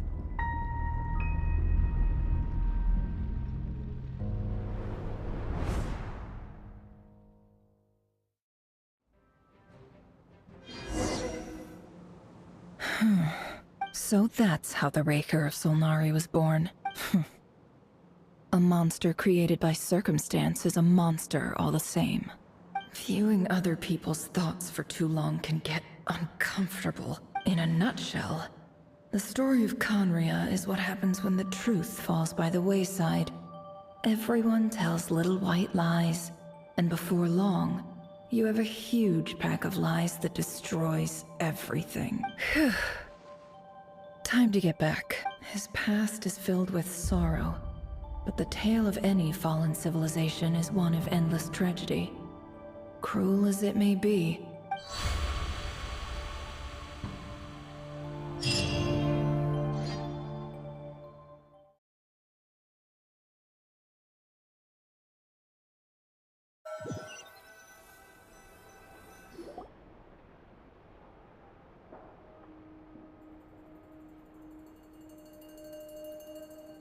Everyone, I'm back. Can I get a standing ovation? Never! How are you holding up? She's fine. Boss is a pro. Yes, I'm fine. You will have seen the events of Rarier's life through my thoughts. It's now clear that he is just a regular nobody, driven by personal tragedy. I mostly agree. There's only so much we can know about him from his memories alone. However, I would not consider Rerir to be a nobody. He was deeply involved in the events of that era. Sounds to me like you're speaking in riddles again. Is this you urging me not to abandon the people of Nodcry in their hour of need? That's not what I meant. Although I do hope you choose to remain a part of the plan. Then try to remember that I respond better to the carrot than the stick. And I don't appreciate being bossed around. Now, as for you, Missy, you were excellent. You stuck to the rules of the ceremony and kept your mouth shut the entire time. Bravo. Cool! So, can you fill me in on the deets now? Most of what I saw went right over my head. Patience. You'll hear the whole story, don't you worry. But let's meet up with the others first. It will save me narrating it twice. Yehoda? Yes, boss! Let me get that door for ya. That's more like it. For a moment there, I was worried you'd forgotten about the first clause of your employment contract. Forgive my curiosity, but what does the first clause say? It says I gotta do the annoying stuff that boss is too lazy to do for herself. Like opening the door, pouring the tea, yada yada. Is that right? If something is in the contract, it's because she willingly agreed to it. Rest assured that the curatorium abides by the very strictest of labor policies. You don't seriously think I'm cruel enough to treat her like my slave. In any case, I've hardly shied away from my share of the work today. Hope I don't catch Flintz and Varka lounging about in their chairs, enjoying a leisurely cup of tea. There's nothing I dislike more than other people enjoying themselves while I'm hard at work.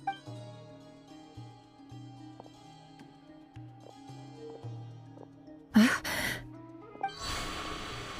no.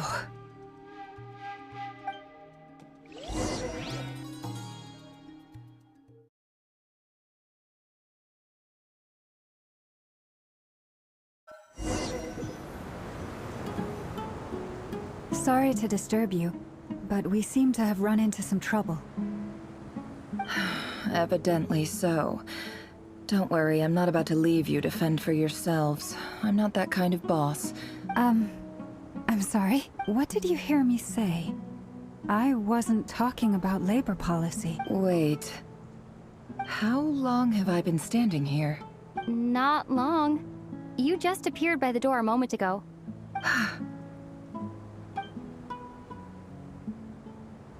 Boss, what's wrong? We've been tricked.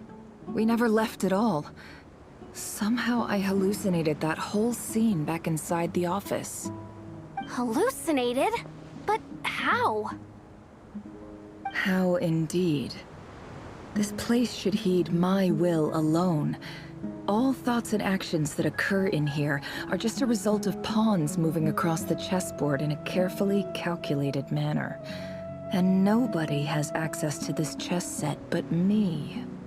So you control everything in here? More or less. But yes, it's a special technique of mine. Has anything like this ever happened before? Only once. It was the first time I used the chess set. Is there any similarity between what happened then and what's happening now? I suppose my thoughts are a little turbulent. Is there anything I can do to help? The first clause of your contract clearly states that I only need your help with things that I'm too lazy to do myself. Meaning, you're not feeling lazy right now? Meaning, this is not something Yehoda can help with. The chess set is a personal treasure that I alone understand. I must be the one to find our way out of here. Boss, it's fine. Really. Let me do something useful. Oh, listen to you. Whatever would I do without you, Yehoda? What? Really? Yes, really. Where would I ever find another employee as obedient and servile as you? God forbid anything ever happens to you. Oh, okay. Well, anyway, I was thinking of fetching some water. There's gotta be a source around here somewhere. I suggest everyone finds someplace comfortable to take a rest. Even though all this chess malarkey doesn't exist in a physical sense, mentally speaking, it's all real. And so is our tiredness and fatigue. You don't want to dismiss mental fatigue. Just because it isn't physical doesn't... Don't I have the best employees? Jealous much? If we can find a suitable time, I'd love to borrow Yehoda for a day to help out at the Frostmoon Scions. Would you be amenable to that, Boss Nefer? Oh, Lauma. Have I ever told you just how pretty you are? Beauty runs from the tips of your antlers to the depths of your imagination. Time to rally, everyone. Follow me. As we continue our journey, the same rules will apply. That means stay focused and no talking no matter what we encounter. You have my word that I will get us all out of here.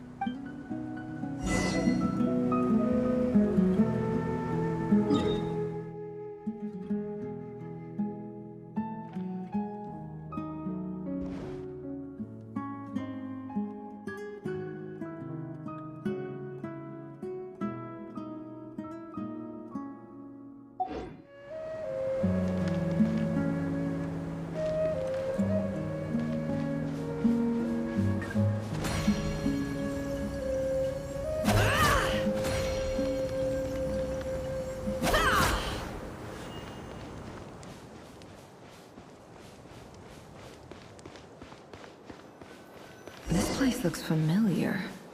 That's not a good sign. There's someone up ahead. Time for a little chat. I wasn't expecting visitors at this hour. Oh. There you are! Sinue's been looking for you all day. I think he has some news for you. Oh yeah? What were you doing just now, Uncle Retinue? Hiding away some more loose change? What do you mean, loose change? Oh, come on, I'm too old for this.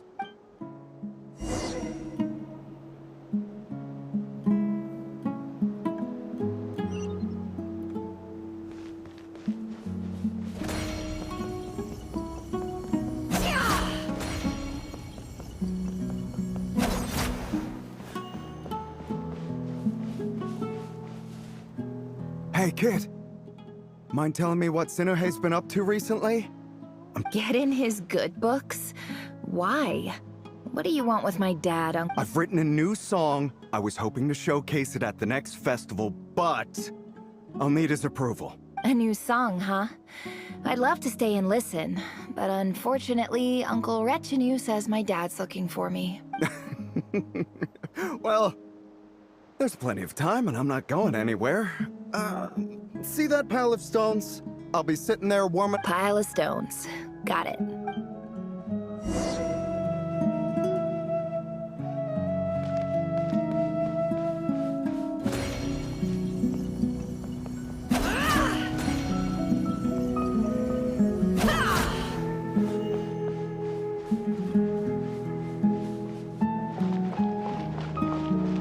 Hi, Dad.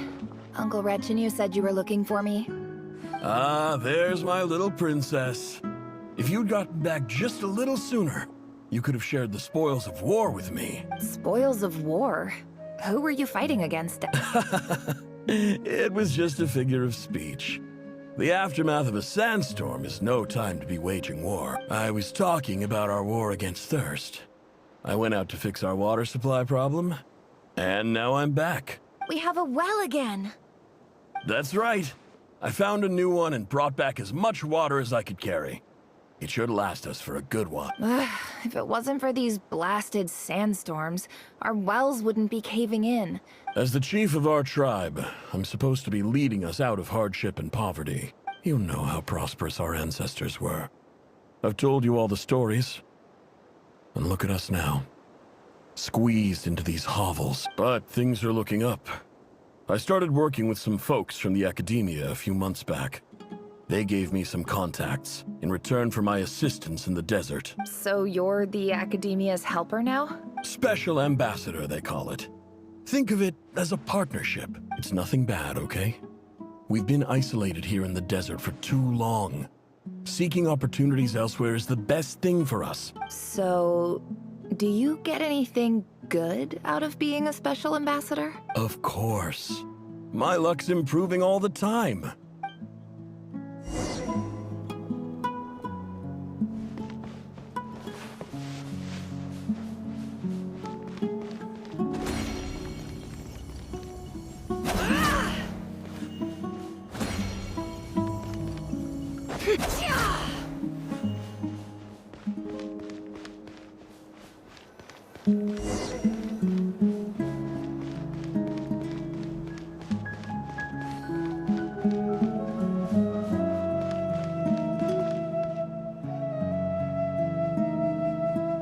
That's our well, and you know it!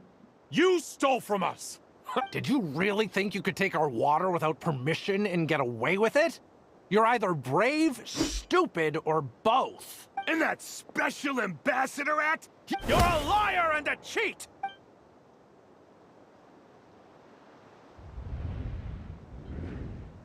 I heard Yehuda gasp, but I don't blame her. Most people are terrified by the sight of blood. Corpses strewn across the ground. The wounds are clearly from scimitars and daggers. The desert dwellers' weapons of choice. There's a handwritten note on the ground.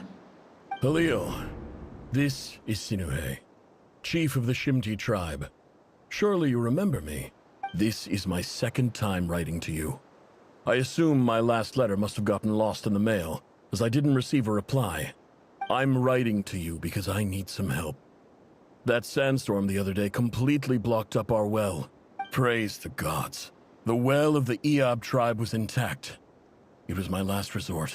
You told me to write to you if I ever needed help. I urgently need you to formally recognize my title of Special Ambassador and send some of your people to assist me for a few days. This is an emergency.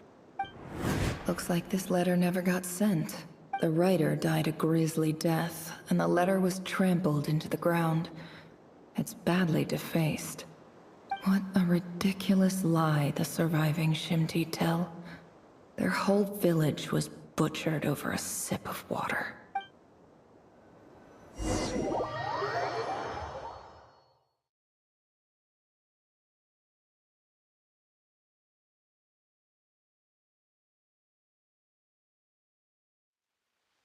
Ah, officer. Welcome. Welcome to our humble village. I thought you would at least have the courtesy to provide some respectable libation. This is the finest wine Aru village has to offer. I promise.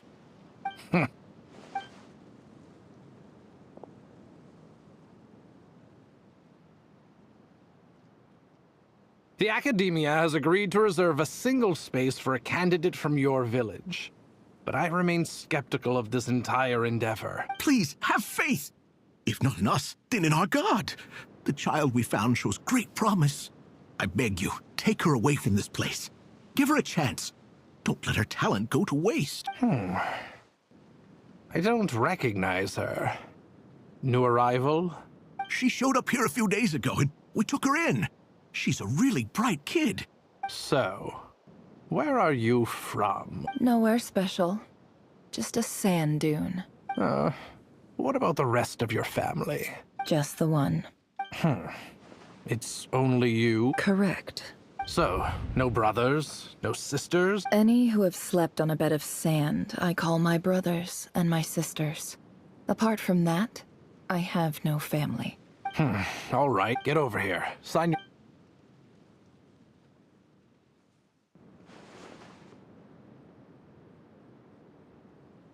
Never? You're rather fair-skinned for a desert dweller.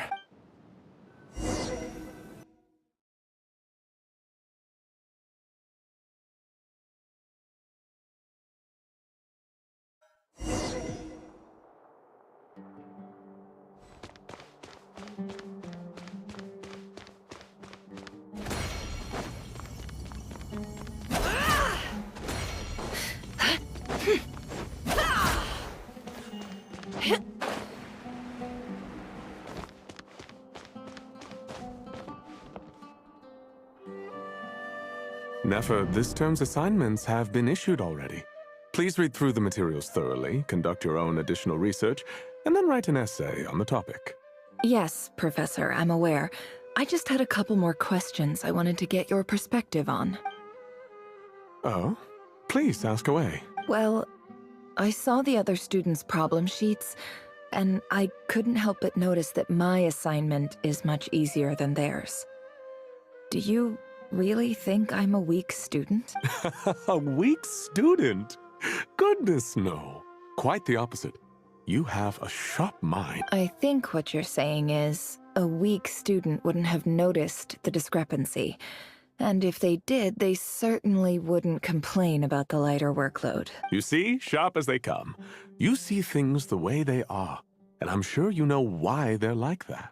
Because of where I come from. I'm sorry, Nefer. I don't like it any more than you do. It's just... Anyway, you said you had a couple of questions. What's the other one? I wanted to check...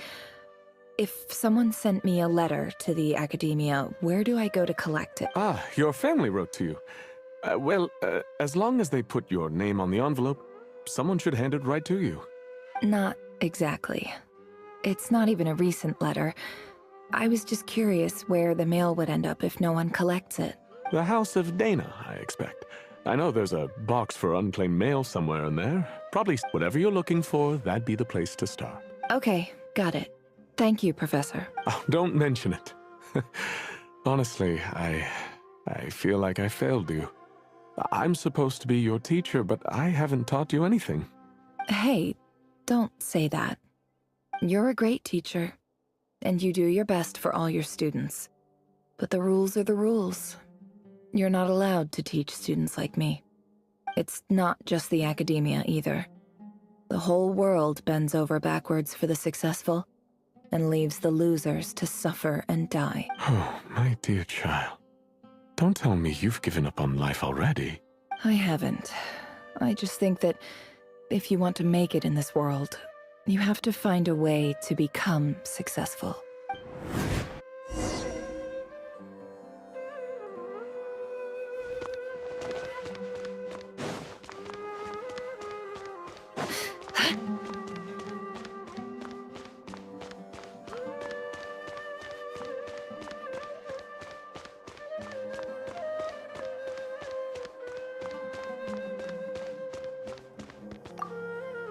This must be it. Let's take a look.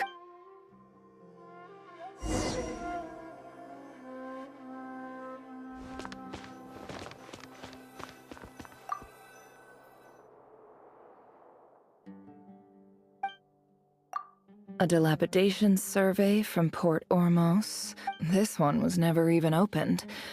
I guess the recipient didn't care what the Core of 30 had to say. Who was it addressed to? This one is addressed to the Immorta Sage. The title is Changes Observed in Satyavada Life Symptom. Guided by the incense. In clinical terms, for example, this seems like something the academia would want to know about. Wait, what's this written on the back? The note says, the sender authored this letter while under the influence of mushrooms. This next one is addressed to Grand Sage Azar. A few words of protest regarding recent changes in Sumer. In recent years, the academia has taken on a small number of students from the desert region. However, it appears to me that these students have not, in fact, been provided with educational opportunities, as well as receiving dumbed-down assignments. Education is the fundamental purpose of this institution, which should go without saying in a nation. As Grand Sage, policy decisions are your prerogative. I do hope you will give some serious attention to Great letter. Shame it didn't get to where it needed to go. And the sender is... Sage Cyrus of Spontamod. I didn't realize anyone else even knew how bad students like me have it in this place. So this is where letters from the Sage of Spontamod end up? Nice one, Grand Sage. Real... whatever. I'm not exactly holding out hope that a letter sent from the desert would even make it here. I can't believe how much discarded mail there is. Must have been years since someone last went through it all. I don't believe for 1 second that any human being has sat down and read through all the documents in this place. Wait.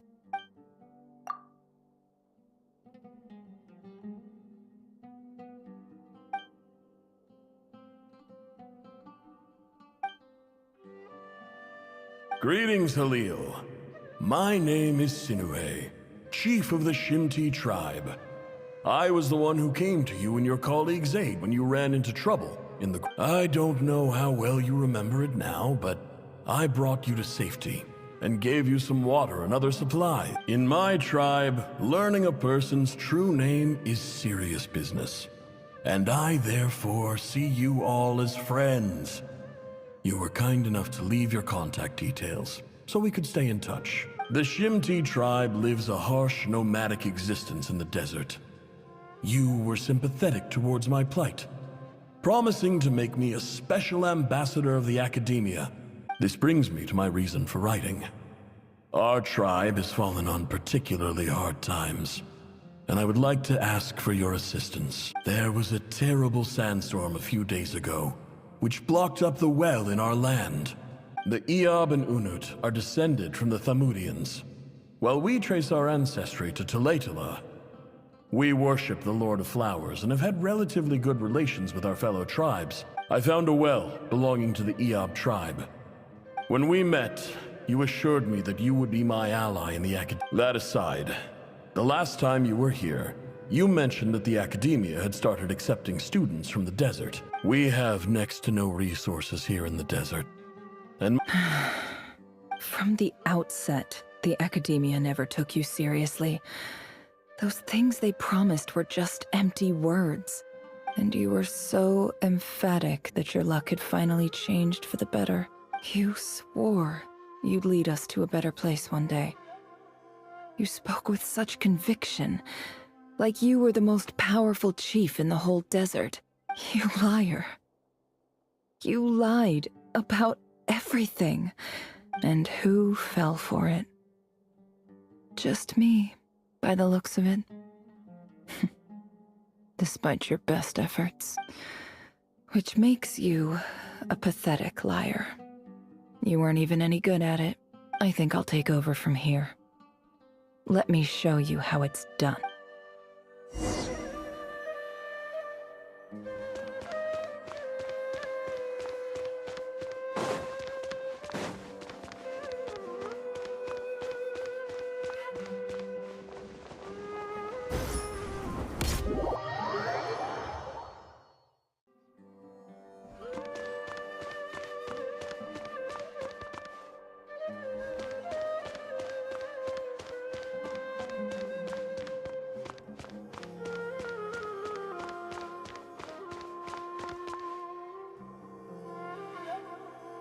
I just came to say goodbye. Thanks for everything you've done. Nefer? You packed your bag? I'm quitting. Something's come up in my hometown. Huh? But this was a hard-won opportunity for you. You know that better than I do. It was, but it doesn't matter. Oh, and I didn't want to overfill my bags, so I left some incense on your desk. What's wrong? I thought you liked incense. Isn't this the stuff you brought from your hometown? Yeah, I lied. It's not rare at all. There's this bunch of ruins near my hometown that are practically overgrown with this plant. It's not worth much. Keep it, it's fine. But Nefer... All right, that's all from me.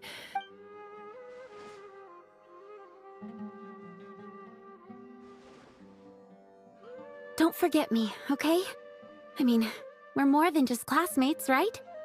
We're friends. Yeah, I'll remember you. I lied again. That incense is worth a fortune, and it's a rare find even in those ruins. And as for remembering her, I have far too much to do when I get back. No, I'll be lucky if I even make it through this alive. But either way, I expect I'll forget you pretty quickly.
It's a pleasure to meet you, Mr. Arif.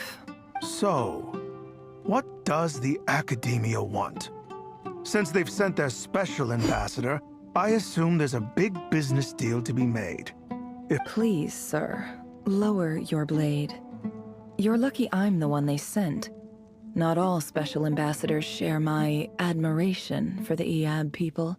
The ever-shifting balance of power in the desert reduced the once great civilizations of this region. Huh. So, you do know who you're dealing with? This well is the perfect symbol of your strength, is it not? It used to belong to the Unut, but it looks like you have control over it now. You're not wrong. But I'm sure you didn't come all this way just to flatter us. Of course not. I came to bring you some very good news. Some information that recently came to light, which might just be your ticket to freedom. Records uncovered by the Vahumana Darshan show that a certain well currently under Iab control is... I checked the map carefully on my way over here, and I'm confident that this is the well in question. 50 million? No, wait.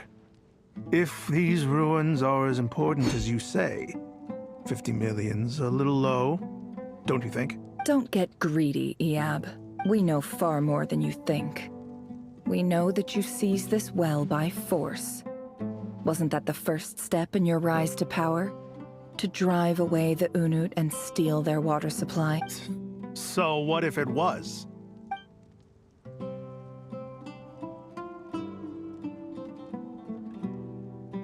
Don't worry. As unscrupulous as it was, it's something we're willing to overlook. The Academia is only interested in dealing with the de facto power holders in the region. I hope I am making myself clear. And I hope your words are the truth. If I find out the Academia is trying to play me, I'll hunt down every one of your people and make you watch as I cut their heads off one by one. I assure you, Chief, that would not be in your long-term You see how I'm dressed, don't you? I appreciate that you've never been to the rainforest, but surely even you recognize an ambassador's attire when you see it. And what does a barbarian like you have to lose anyway? You really think the Sumeru Academia would bother to come all this way just to lie to you? We have more important things to worry about. All right, I take your point. The Academia is the highest authority in the land. In that case, we have a deal. We will sell you the excavation rights. I'd like to thank you, Ambassador. This is good news indeed. Excellent news. In fact, it calls for a celebration. Gladly. I am partial to wine myself, and I trust you are as well. So let's indulge in a few drinks together.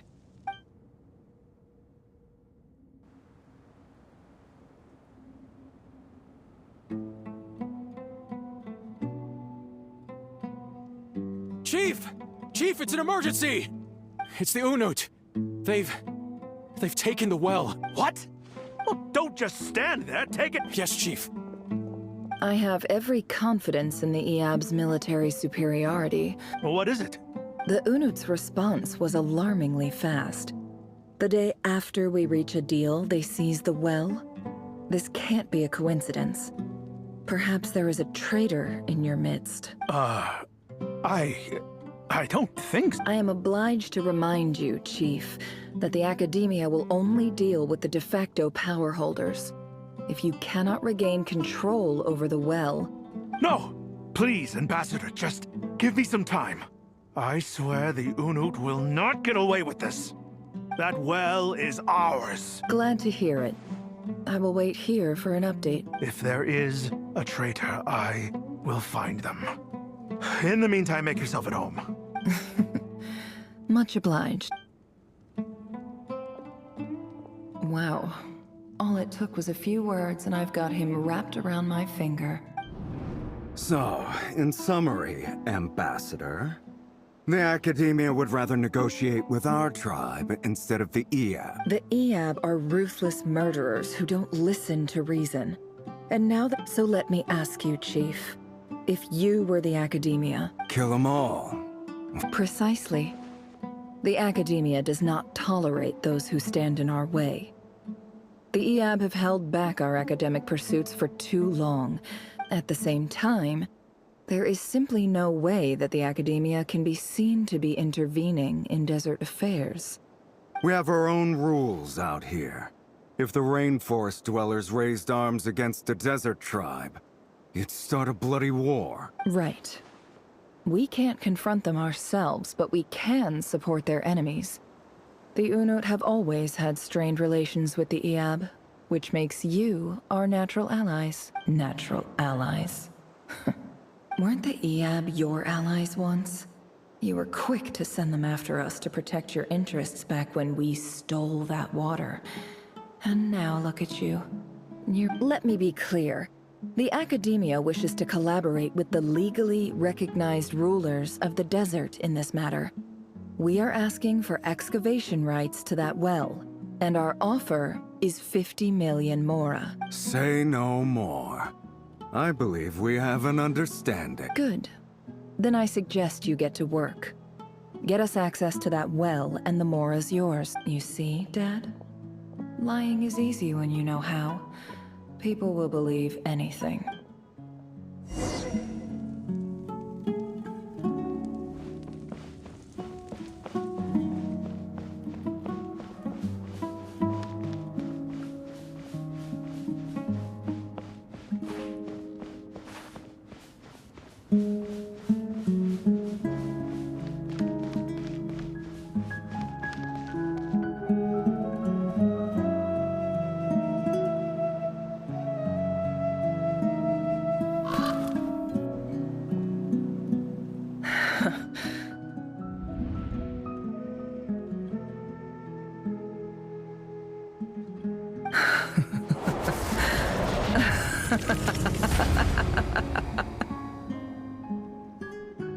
Look at yourselves.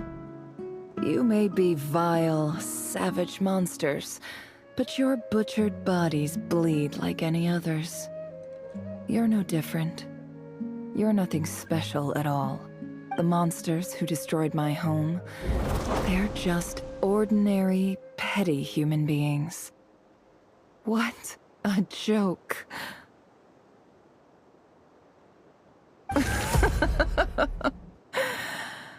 I think we're even now. Maybe I've even done the desert a favor.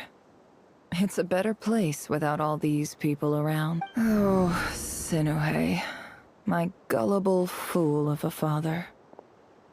Perhaps if you'd been as ruthless as I was today, our tribespeople would still be alive. In this dog-eat-dog world, A chief needs to be tough to survive, but you couldn't do what had to be done. So I did it for you. Nefer, it's okay. All of this is in the past now. I believe I remember you promising to remain silent. Yeah, but even so... Yehoda, is there anything you can do to ease the tension? Alright, time for a sharp turn onto a completely different topic. So, anyway, that's enough of that. When are we getting out of this place? Feels like we've been walking forever. I'm getting pretty tired. Oh, Lauma, you tired? Yes. If we can find somewhere to sit down, I could certainly do with a rest. It's not far now. There should be a temple just up ahead. Yes. Really? A temple? That's where this story ends? I guess that's how things go in the desert. Desert dwellers can never escape their destiny. Or so everyone says. I never wanted to believe it, but looking back now, I'm as desert as they come. You mentioned a temple. What's waiting for us there? My biggest trade secret of all. Ah. Then I'm guessing it's where you got your power from. I didn't know you were clued up on any other religions. I'm no expert in the history of Sumeru, but since you come from the desert, I would imagine it has something to do with King Deshret. Sounds impressive. Oh, I know who you mean. General Mahamatra Sino. The spirit of Hermanubis dwells within him. That's Boss Neff for ya. She knows everything. Sino's hardly a figure of obscurity, but I know about Sethos too. What about him? Is he a big deal? Well, he's not a small deal, let's put it that way. Please, this is the bare-bone basics. Save the flattery. Thanks for your patience, everyone. I'm sure it's been a lot to take in. With any luck, that's our exit just up ahead.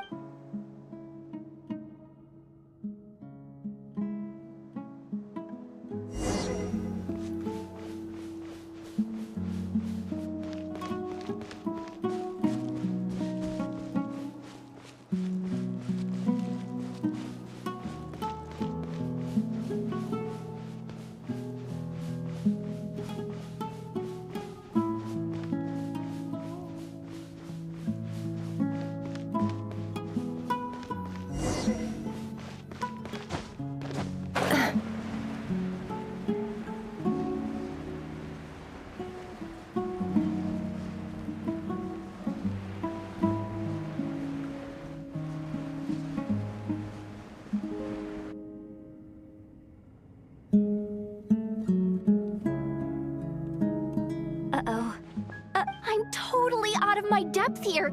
I don't have anything to add about any of this stuff.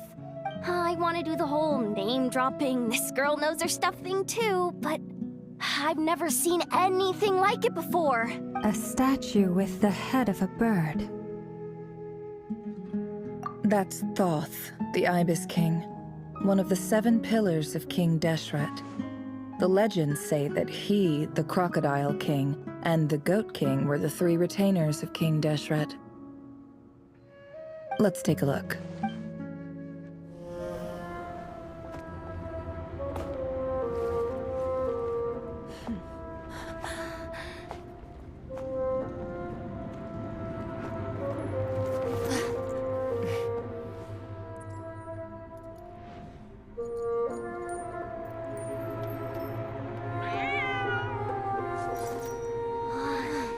It's just Ashru. So, all is well?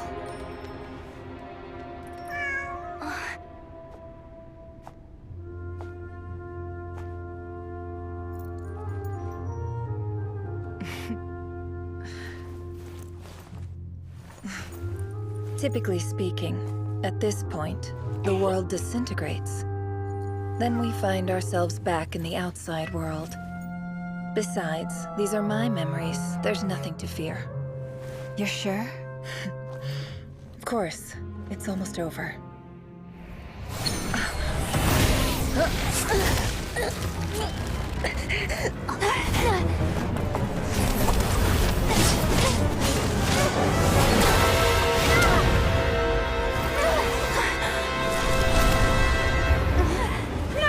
Hold on!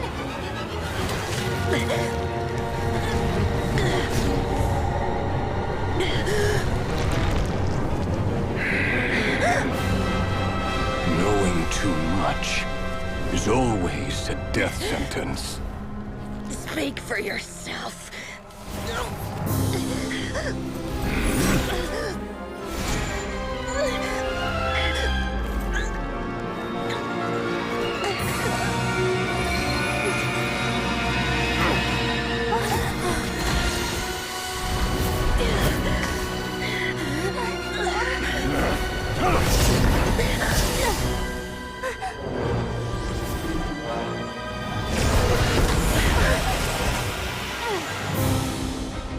How repulsive.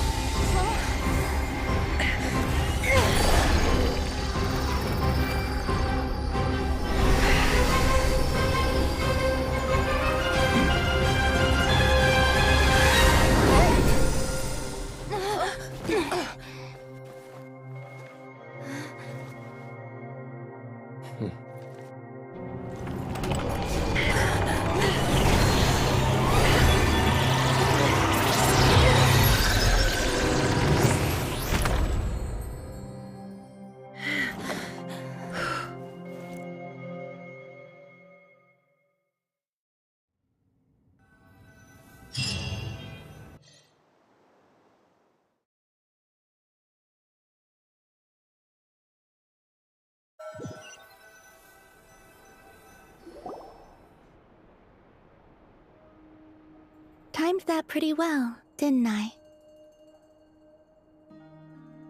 It's okay. I'm just glad no one was hurt.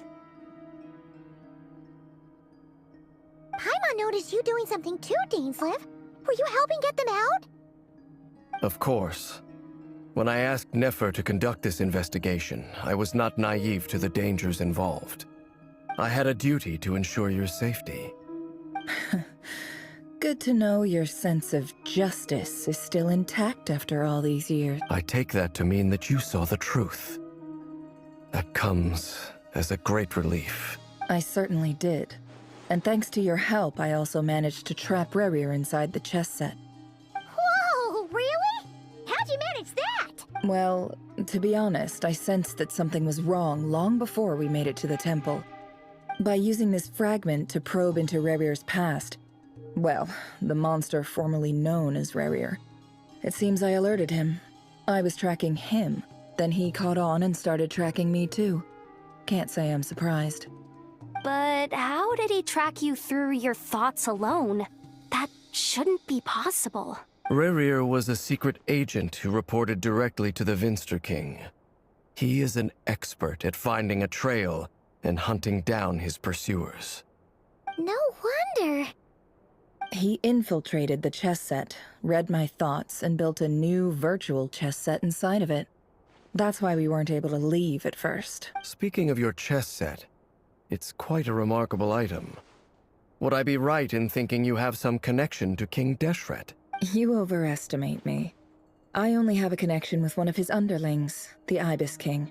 You all saw how this came to be. A long time ago, the Iab massacred my tribe, the Shimti, in our home village. A few years later, I enrolled in the academia, where some new information came to light. The Unut and the Iab fought a bitter battle over the rights to a well, all for the sake of a non-existent 50 million Mora. The Iab ultimately won that confrontation, but their victory came at the cost of almost every warrior in the tribe. The final blow to the Iab came at the victory feast, when an Unut assassin beheaded their chief right before my eyes. Having gotten my revenge, I returned to my hometown. As I stood there gazing at the temple, I noticed a cat just outside. This cat, as it turned out, was home to the spirit of the Ibis King. he led me to a gate deep inside the temple. And there, he made a deal with me. This chess set is my gift from the Ibis King. The chessboard within is made to the same specifications as the one in the mausoleum of King Deshret. With this chessboard in its container, I gained a certain ability to perceive hidden secrets. Now, you could conclude that the Ibis King simply wanted to give the people of this world the power to seek the truth, but I don't believe that's the full story. Every god plays favorites. Their hearts are as fickle as any humans. It is the same with all powerful forces, including fate itself. Their gaze falls preferentially upon a select few. As you rightly point out, this is an act of favoritism. If you're alluding to the Abyss, then yes, I agree. Gather the others. It's time to share everything I've learned.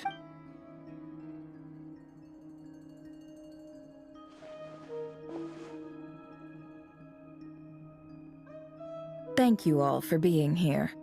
As promised, I did some further investigating into the Raker of Solnari's background. I am pleased to report that the investigation has been most fruitful indeed. The Raker of Solnari, real name Rerir, was once a Khanrian subject who served the Vinster King. I will now share the important details of his story.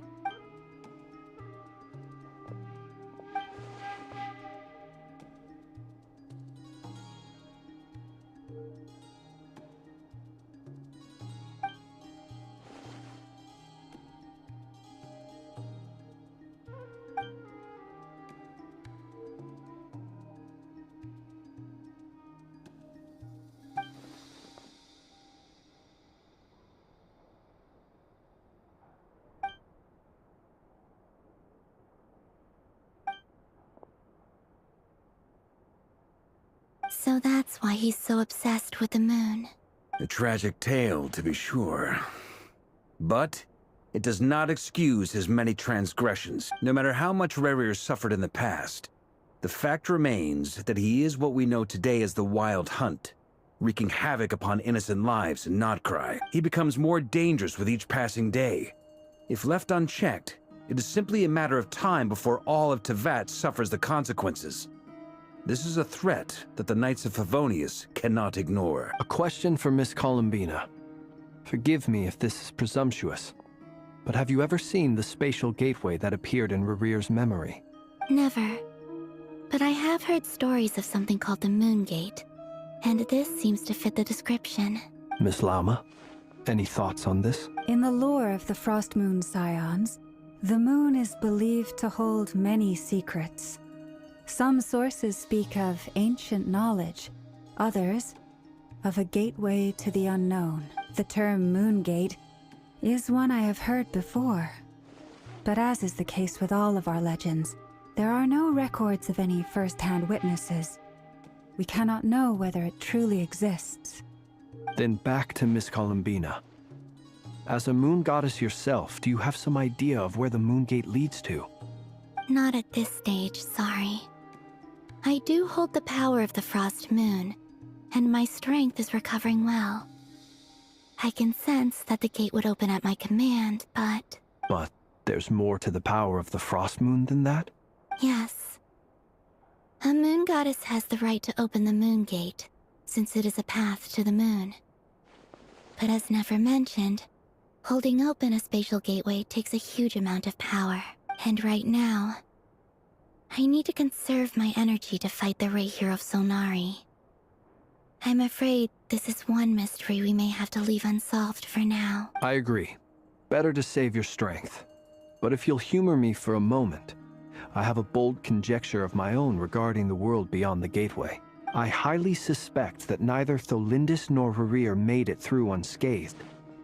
The evidence pointing to this is the fact that the Raker of Solnari exists in the form of countless fragments. With the abyssal power he wields, no ordinary foe can touch him, let alone tear him to shreds. And yet, the Wild Hunt proliferates wherever his scattered fragments lie, drawing hordes of monsters to many different locations across the land. So your theory is that Rerir was physically torn to shreds by some powerful force? Hence, why the Wild Hunt is a distributed phenomenon, rather than a unified one? Makes sense to me. Explains why the Wild Hunt is so pervasive, and why he's been trying to piece himself back together. He was whole to begin with, and he wants to be whole again. Without the power of the Abyss on his side, he almost certainly would have perished the moment he was torn apart. But the Abyss, much like a curse, has kept him alive. I could not agree more. The power of the Abyss is most surely a curse. It is a compelling explanation, and one that accords with my present understanding of Abyss creatures. Whether the life form in question is primitive or advanced, if a curse has extended its lifespan unnaturally, it will continue to survive in spite of everything. This raises some interesting questions. I will run some experiments and see if there is any validity to my suspicions. That being said, regardless of whether my research bears fruit, I would like to thank Miss Nefer for conducting such a thorough investigation. Already, it has greatly enriched my understanding of the entity we face. My pleasure, Mr. Albedo. I too hope that the information I have shared today proves useful as we look to formulate the next stage of our plan. Hey! What is it, Dainsleif? You look really upset! It's just...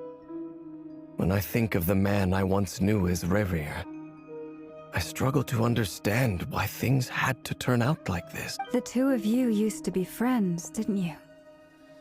I don't know if these words will bring any comfort, but my heart goes out to you. Mine too. We can never know all the hows and whys of the way things are. The moon and stars are full of untold secrets and lies. And the skies are host to many more mysteries than these alone. Yet, none of that can begin to compare with the complexity of human life. Those are the first comforting words I've heard in a long time. Thank you, both. Well, I think this is a good place to end today's meeting. I'm sure Nefer needs some time to recover. She's been through an awful lot today. That's very thoughtful of you, Lum. Of course. Sounds good to me. Take some time to rest and digest before we reconvene to nail down a plan.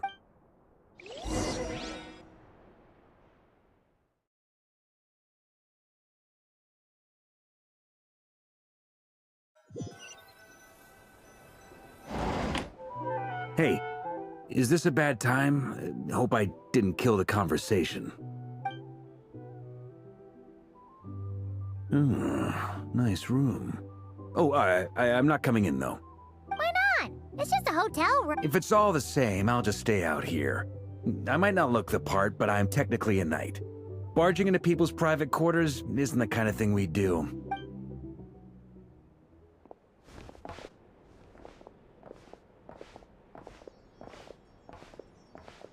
Anyway, Nefer went back to the curatorium to get some rest. But before she left, she shared some things with me that I thought you should be aware of. Firstly, although she managed to trap the Raker of Solnari inside her chest set, there's no guarantee that the power of the Ibis King is any match for one of the 5 sinners. Their powers are beyond our comprehension. It's only a matter of time before he finds a way to break out. We have to come up with a plan and take care of him before that happens. Honestly, Paimon figured that might be the case. So, how long have we got? Well, I asked her that same question. She talked for a long time, but for the most part, it seemed like she was trying to convince me how precious her chess set is. What a long and storied history it has. It felt like some kind of sales pitch, you know? The kind where you end up handing over Mora against your will? Anyway, after all that, she finally answered the question. 2 days, at most. 2 days? Holy moly! Can we even recruit enough help in that time? That remains to be seen. Which brings me to the second issue. Dainsleif is obviously conflicted about this whole thing. But given how little time we have, there's no way we can pull this off without his help. You have some history with him, right? Do you think maybe you could talk to him for us? Great. I appreciate it. All right, on to item 3. So, Albedo, Durin, and I put our heads together and came up with a plan. Can't promise it's gonna work yet, but at least it's a start. We figured we'd bounce the idea off you first. We'll explore it further once everyone's recovered. Oh, Paimon's dying to hear this. All right, so here's what we're thinking.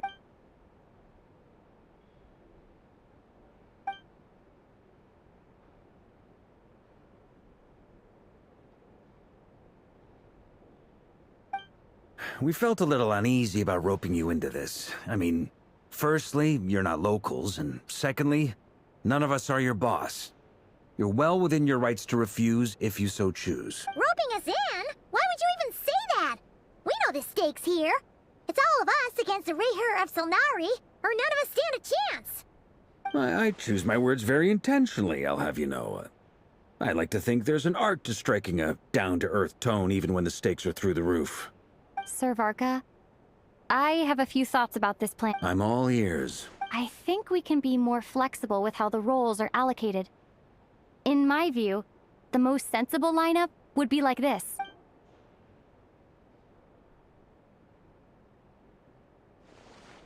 I see your point, yeah.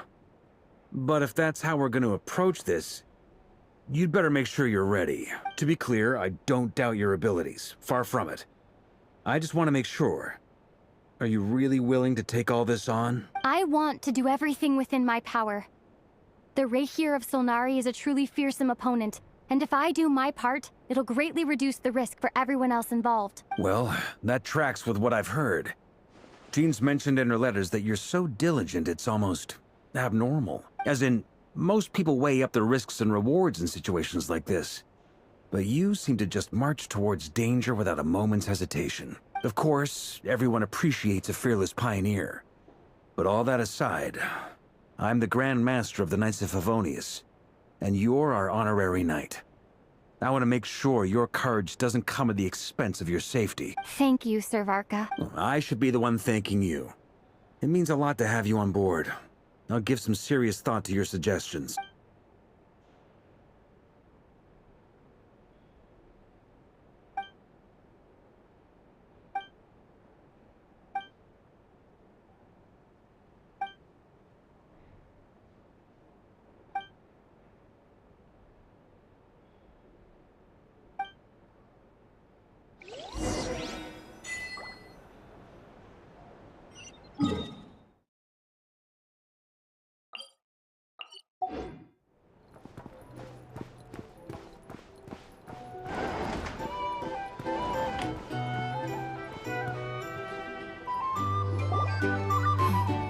This is a thorough plan, but I do have one last question before we take action. How can we be sure that our enemy won't leave the designated area? Great question. Albedo's been hard at work analyzing Rayher and the Wild Hunt's behavioral patterns. His conclusions are as follows. Firstly, from the earliest known confrontation until now, Rayher has never displayed any ability to manipulate the dimension of space. So it's unlikely he has any power in that domain. Secondly, he seems to have a particularly strong vendetta against our group. If we put him in a fight-or-flight situation, he'll choose to fight every time. Thirdly, finally, and most importantly, he is consumed by hatred, both for the moon and for his enemies. Turns out, we tick both of those boxes. We have a reincarnated moon in our ranks, and a spy who accessed his private memories without permission. He'll be baying for blood, not looking to escape. As someone who's had their fair share of interactions with the Wild Hunt, those all seem like valid observations to me. Understood. Then I will defer to the verdict of the group. Well, everyone, that's the plan in full detail. Albedo and Durin are carrying out their part as we speak. Plan approved. Scheduling. Okay, any firepower you need, I got you covered. Let's light this baby up. The Frost Moon Scions are behind you as well. And the rest of you? No objections? All right, then it's settled. This is the plan we're going with. Next up, an old tradition of mine. Anyone who wants to back out, now's your chance. Wait, we can still back out of this? Everyone says things they regret, right? I don't want anyone feeling trapped because their mouth said yes before their brain had time to think things through. A very people-first approach. I hear that's common practice in the Knights of Favonius. Heh. Who'd you hear it from? D-Luke? Shh. We don't use people's real names at work. This contact will be known only as Owl, please and thank you. This plan can only work if everyone does their part. Flint's and I will absolutely support it. We shall indeed. You'll be glad you accepted our help. Also, you are the last person I expected to see here, Miss Dory. It's not often I get called Dory in a work context.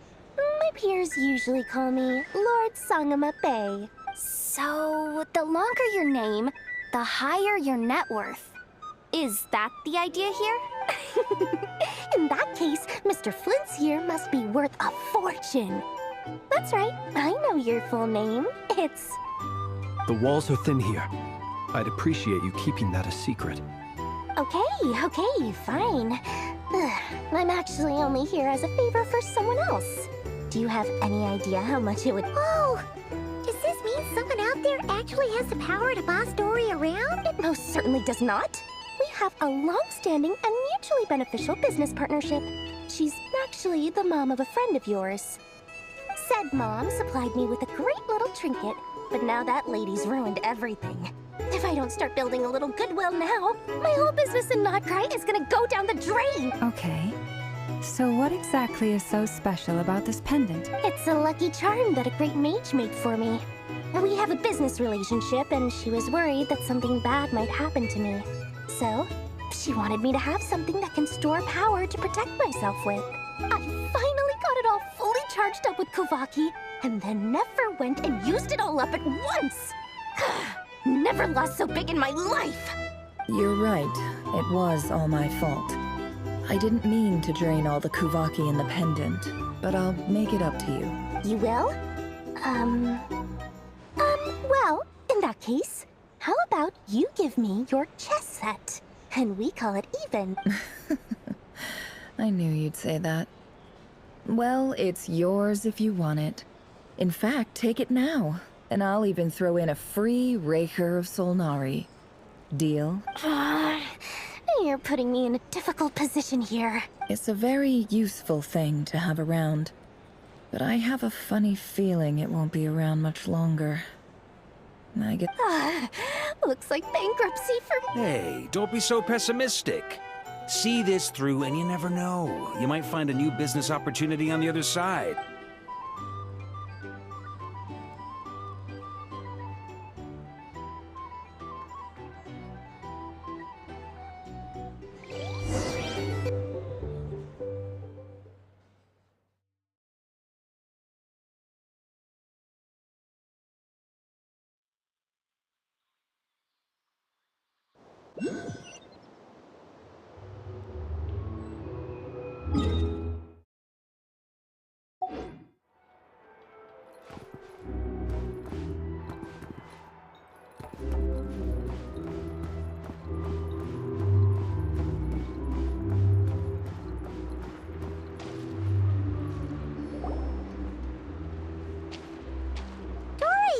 How are things going? Feeling ready? Oh, I was born ready. We only have 2 days. You think Lord Sangama Bay would let an opportunity like this slip by? Don't forget, when something's in high demand, the people with the goods on hand get to charge the highest price of all. Ta-da! See? It's right here. Ah, it's so pretty. Did you make it? No, I have a supplier. Aha! No wonder you were talking about lucky charms at the meeting. You've been getting Kave to make them for you. That's not the full story. It actually started a while back as a project between me and the Dendro Archon. Mage Alice once warned me that this world won't stay safe forever.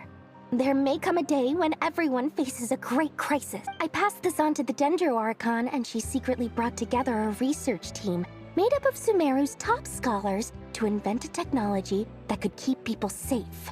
I won't go into the details because it's all very complicated, but if you want to know more... Anyway, point being, it was the Dendro Archon who asked Kave to build this little contraption. As one of the top Kashara War talents, he was the obvious choice. Took him long enough. He stressed over it for ages. Must have gone through at least a dozen designs before producing a final product. Marak delivered it to me a couple of days ago, along with a letter from Kaveh.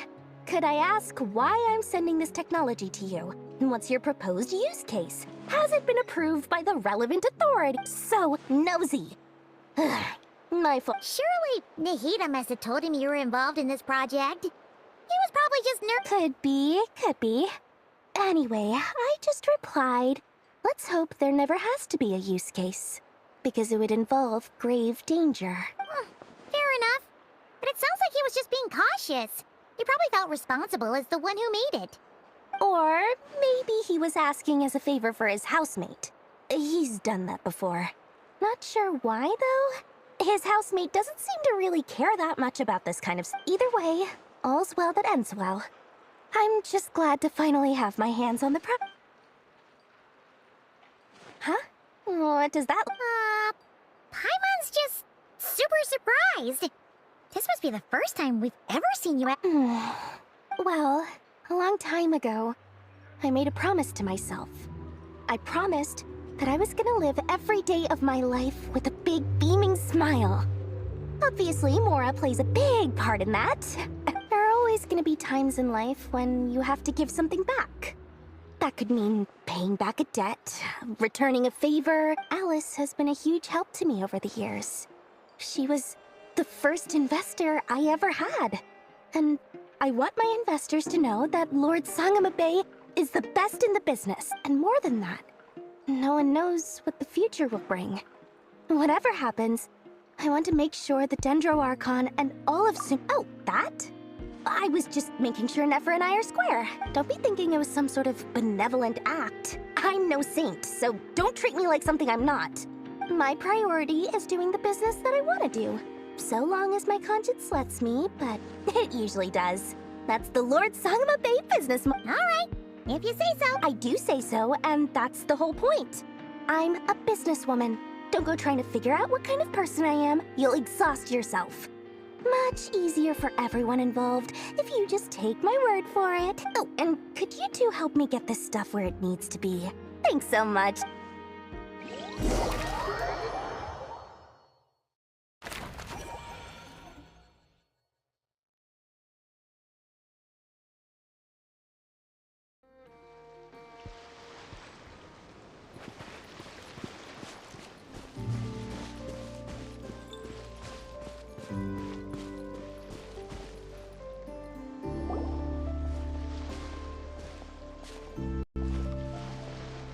Traveler, Paimon, it's good to see you.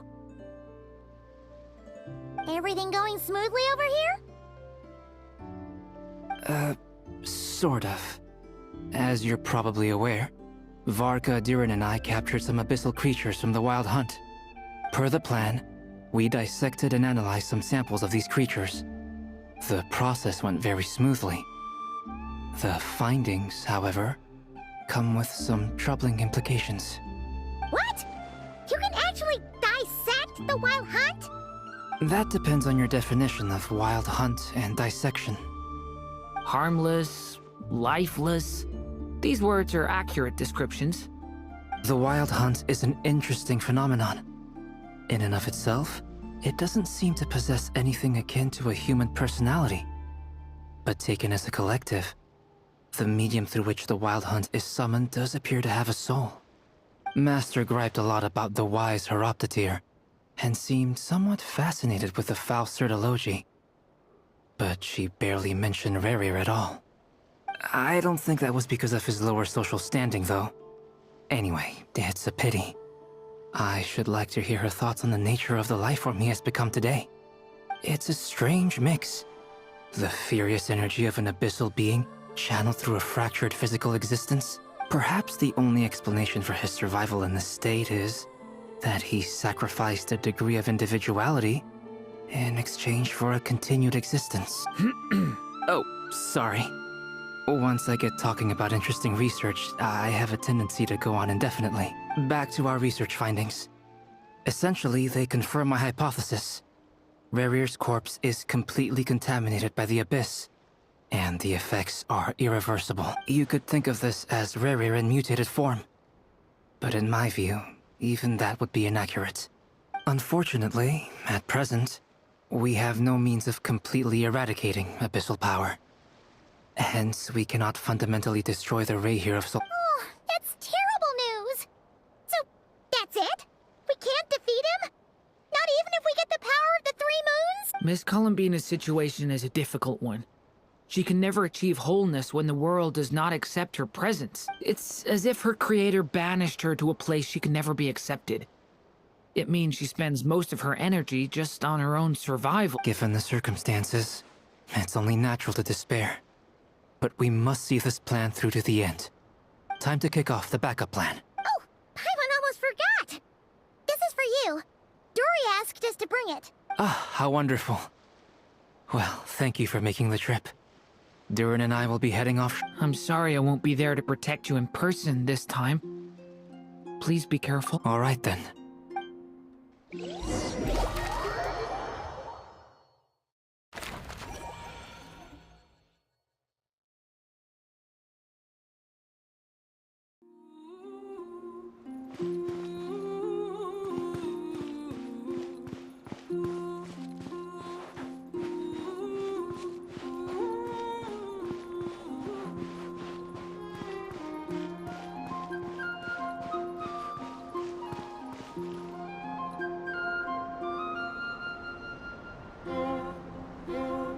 Miss Lauma, is everyone here?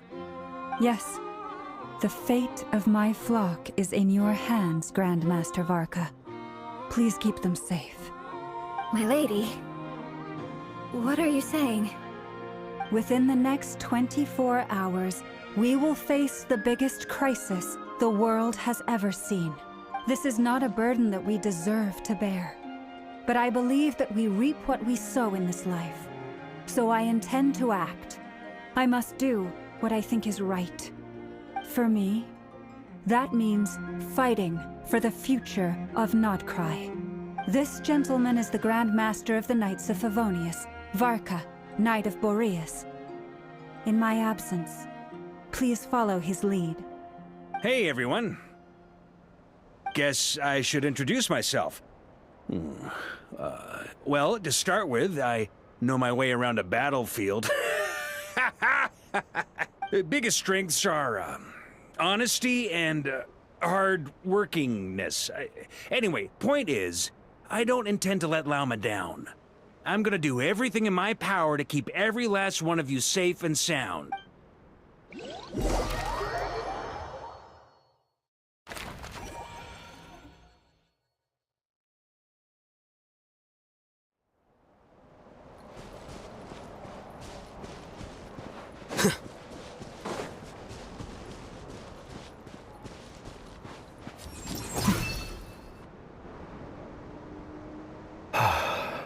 Something on your mind? Miss Columbina, was it? I believe that's how the others addressed you. That's right. Names are funny things. Yes.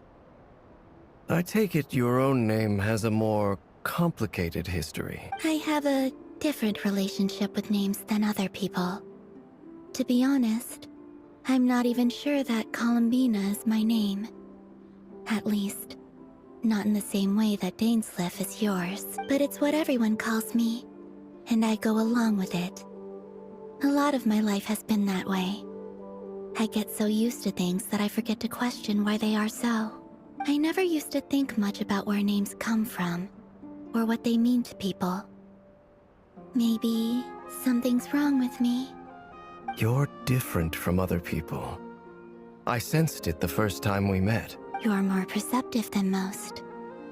I'm sure your long life and rich range of experience explains that. Do you ever find yourself missing Conria, Mr. Dainsleif? Difficult to answer. I have dreamed of the past many, many times. Sometimes I'm fighting tooth and nail. Other times I'm lying on the ground, defeated. I don't recall any happy moments from that time. Is that because hatred survives longer than love and affection? That would not be for me to say. I make no excuses for the grudges I bear. But whatever the reason, I remember little that was beautiful or sentimental. Thank you for your help with the Rerir situation. Without your efforts, I never could have learned the hidden truth of his story. You're welcome. I know he's your friend. Friend? He betrayed me. And I never really understood what he was going through in life. Some friendship, that is. Okay. So, do you plan to fight him with us? You see, you're torn. Now you know what really happened. You see the things he's done in a new light. I need some time. Of course. I completely understand. Anyone else in your position would feel conflicted too. Actually, I went through something similar myself recently. Something happened that changed my perspective on a situation. A situation I took for granted at the time, but now I feel very grateful for it. You mean the Harbingers who still support you, even though you've left the Fatui? Yes. I always thought they were only helping me because Harbingers are forced to work together. But then I abandoned them. A warrant was even put out for my arrest. And even now, they still support me. Which means I was wrong about them all along. Clearly, they view you as a friend. I feel a little guilty now. I regret not seeing her help for what it was, and not treasuring it. I see the guilt that you're feeling now, because I feel it too. Have you noticed that the Traveler and Paimon are over there? I think they've been listening. Huh. Shall we say hello? Sure. Hello. Ah! They caught us!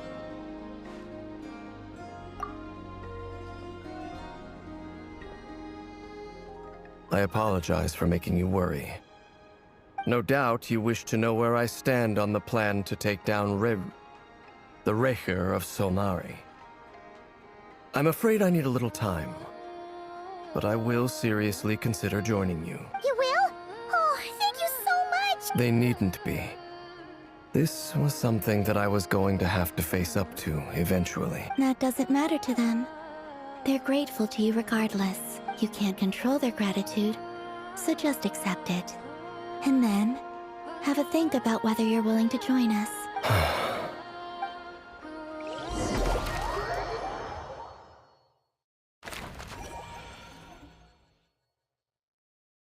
It's nearly showtime! Let's go rendezvous with the others. You know the place.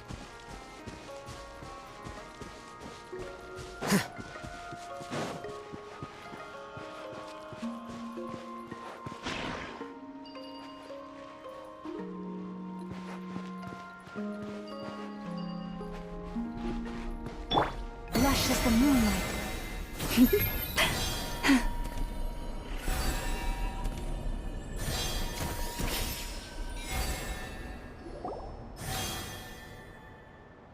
Ah, you're earlier than I expected. Hey, Flint's! Been waiting here long? Not too long. I came a little early so I'd have some time to think. Are you nervous about the battle? Quite the opposite. I'm reminiscing on my past battle. When I was awakened by the Ratniki, I had not touched a weapon in many years. I felt like the battlefield was not where I belonged. But after waging war against the Wild Hunt for so long, I came to realize something. A life of absolute peace is simply not a possibility for me. My restless flame indicates that somewhere inside of me, there is a deep yearning to root out the evil in this world. Oh, that doesn't sound like such a bad thing. Well, in the past, when I was a Fae whose primary concern was hibernation, it was hardly ideal. But it certainly serves me well here in the present.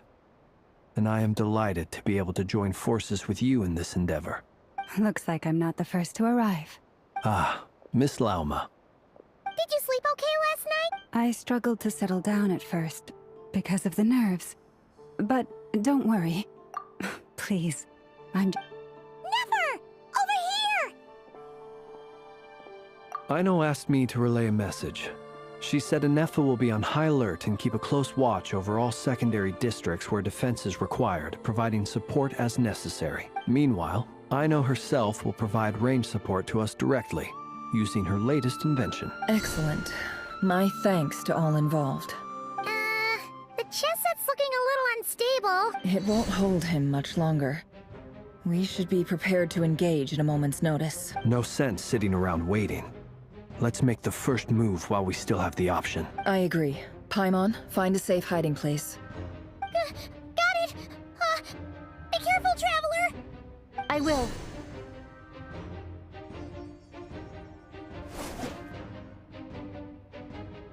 Everyone, take your positions as soon as the battle starts. Every ounce of strength we have in our bones, let us bring to this fight. Ready? Let's go. I've seen all your futile ploys before. You have become the authors of your own demise. I wouldn't be so sure about that. You are merely a moment of sport before I tear down the moon.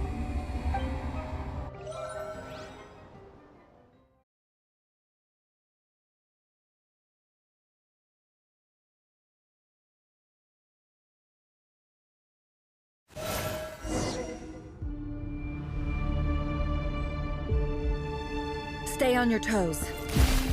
Yep, you too. Let me help you guys. Eat this!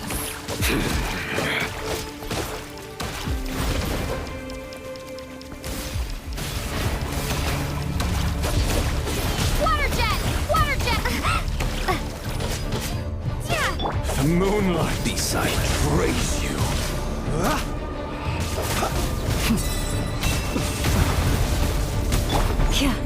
Forest, protect us.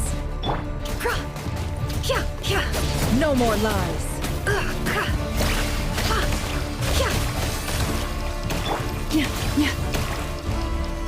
Close your eyes.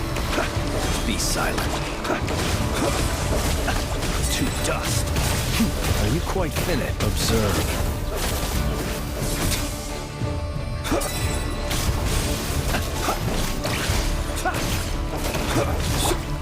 Receive my blessing. Close your eyes. Observe. For the everlasting forest. Move! Lush as the moonlight. The moonlight. It all ends up. The deception ends here. Move! Be silent. Close your eyes. To dust. Observe. Steady now. Night falls. Keep your distance. Wipe out! Water jet!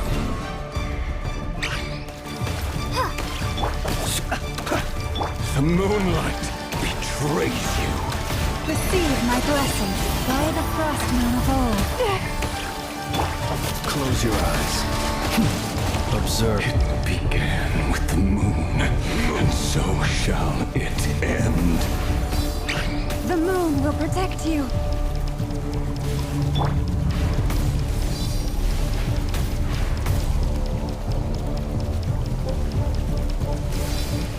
The moonlight betrays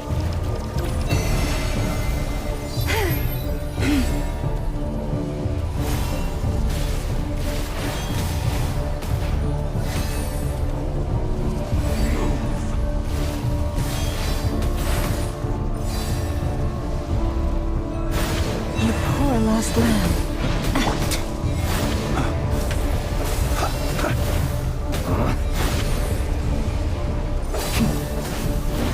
Close your eyes.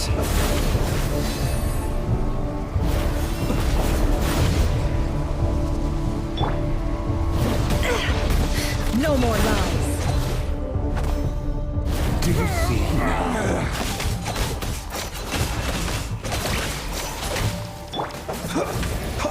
From here, when will it be as you foretold?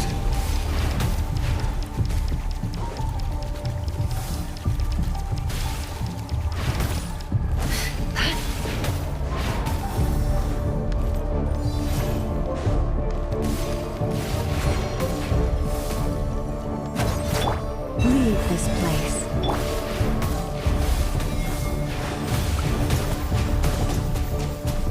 The moonlight betrays you.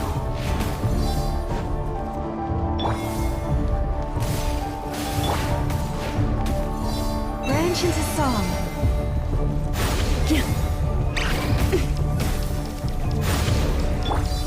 Observe. Your foul spirit is not welcome here. No more lies. Can't hide the truth. The mystery unravels. The long sleep beckons. Are you quite finished? Steady now. Cloaked. Be silent. Stay your hand. Receive my blessing.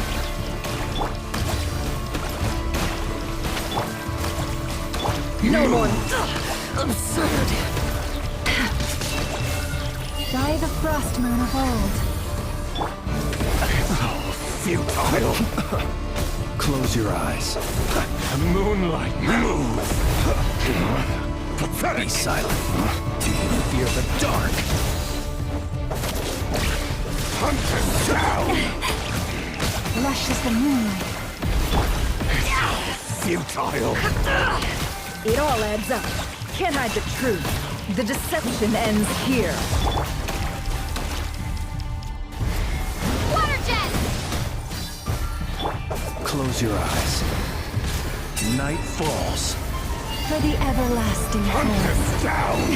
A grave transcription. The moonlight betrays you. Move. The mystery unravels. Are you quite finished? Observe. The moonlight betrays you. It's a grave situation. Do you fear the dark? The moonlight betrays you. Branch into song. Close your eyes. Be silent. Move. Close it. The moonlight heroics is over. Who wants to go first?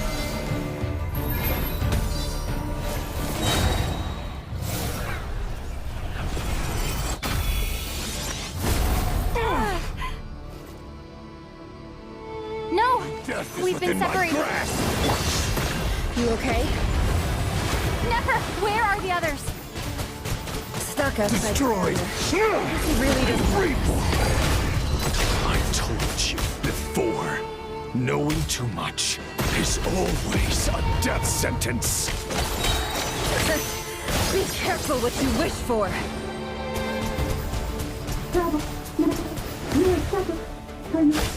Lauma! Can you hear me? Silence. Voices are gone. But at least I know they're still there.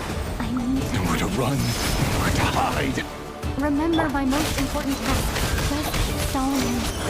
If I can stall him for long enough, the moment will come.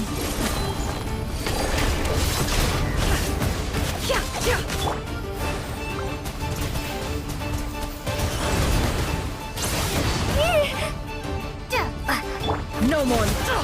Absurd. Can't hide the truth. Wipe out! Seek within. It all adds up.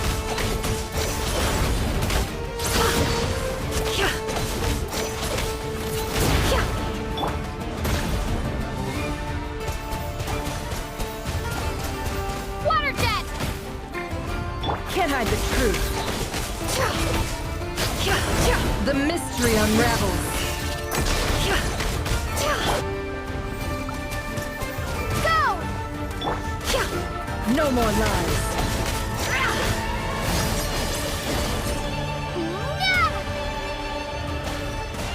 Can't hide the truth.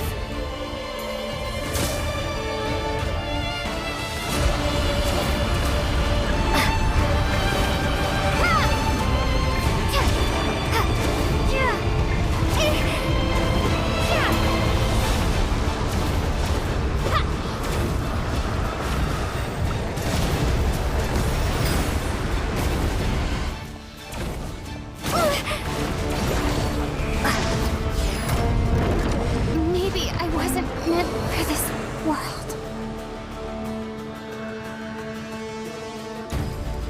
Your death is within my grasp! Bombs away! Water jet! Shameless. The deception ends here.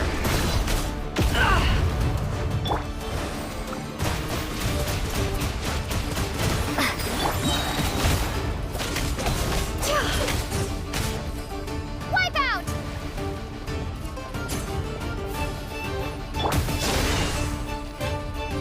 No more lies. Can't hide the truth. The mystery unravels. Go! It all adds up.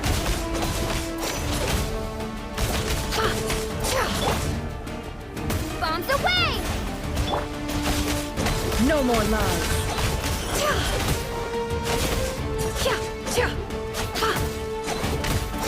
The deception ends here.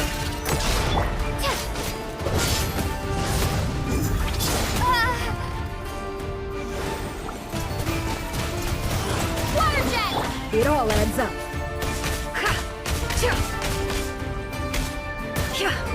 The mystery unravels. Go! Can't hide the truth.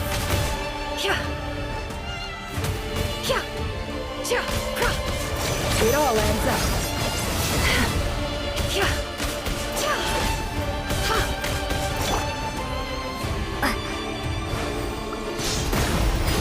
No more lies.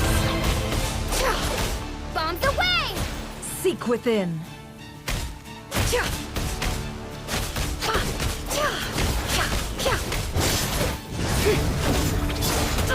Absurd.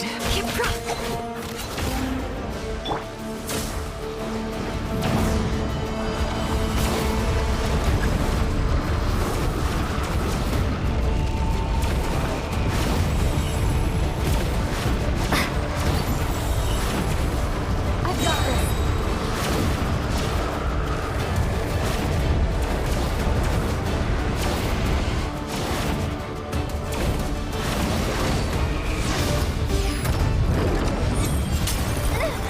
The shield's broken. I can't keep this up. Don't push your luck.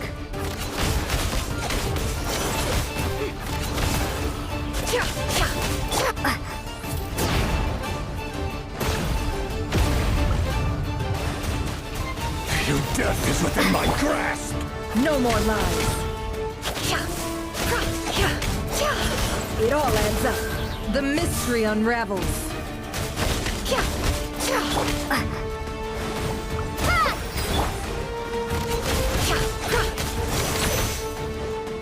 Wipe out!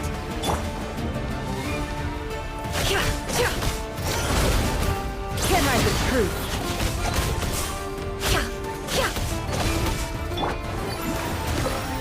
The deception ends here.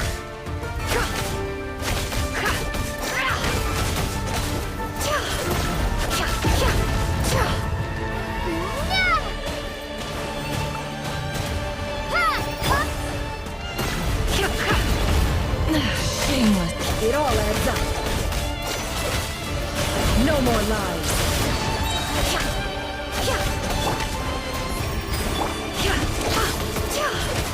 Can't hide the truth.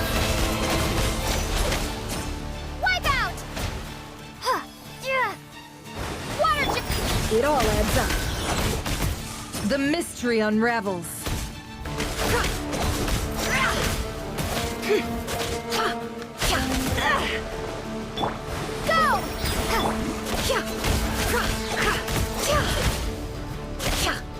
Bombs away!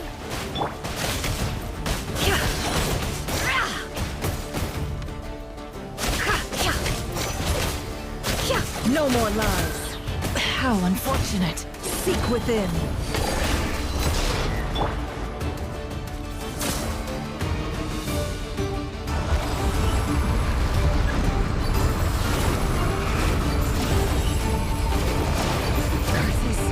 There's no other way.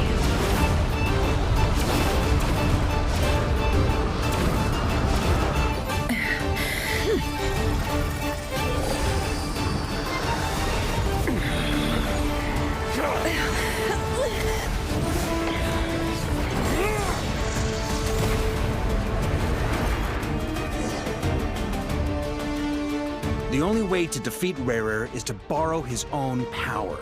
That means Columbina will have to disappear while you two bear the brunt of his attacks. You have to hold on. Find a way to keep him focused on killing the two of you.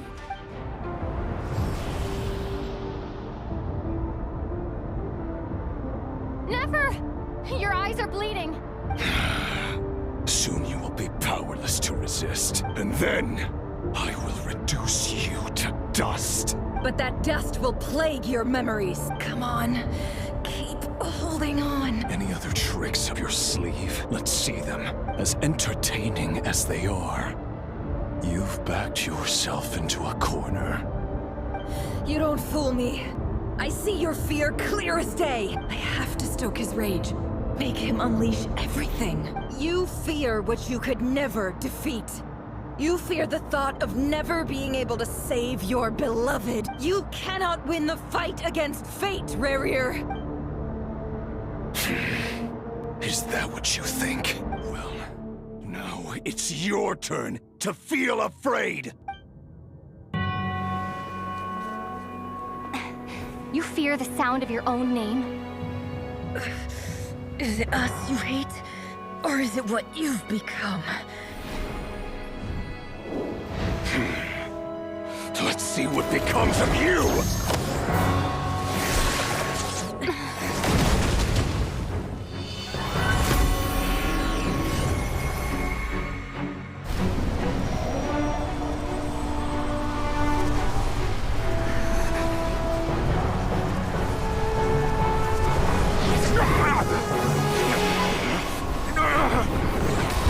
What's happening?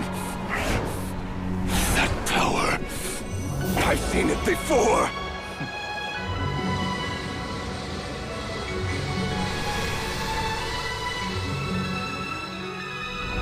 His power is on another level. We'll need to use an alchemical array to convert his power into a usable form. Then quickly channel it into Columbina, rendering her powerful enough to compete with him. I'll join you. I can help. If I release enough abyssal energy into a confined space, it'll create a potential difference, allowing us to extract a huge amount of elemental energy. Next, I'll synchronize with everyone's minds using Pyro, then give you temporary access to their abilities and fields of view. But it won't last long. Can you see? Well enough. So, we have a student of Gold Rheindotter in our midst. How about that?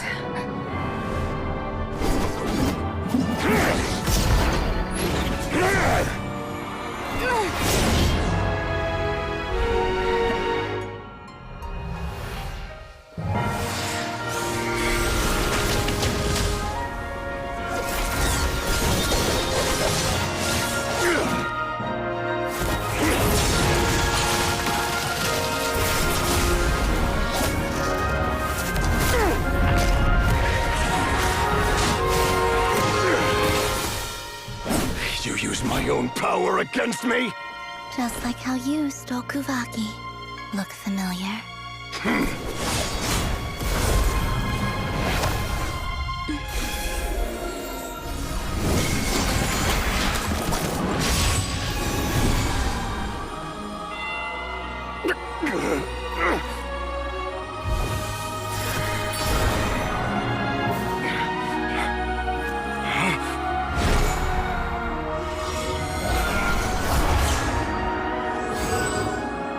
Don't you realize? You don't have the power to hold that gate open. I don't, but someone else does.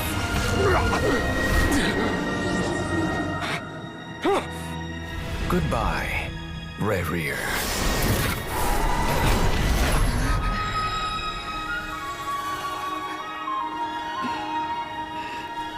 We won.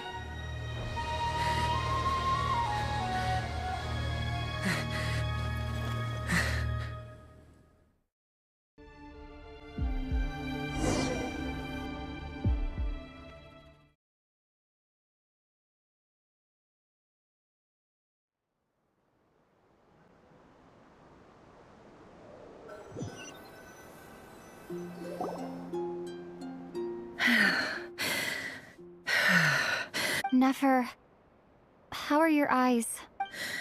They're fine. Apart from the blindness. It's not too late. Let me handle it.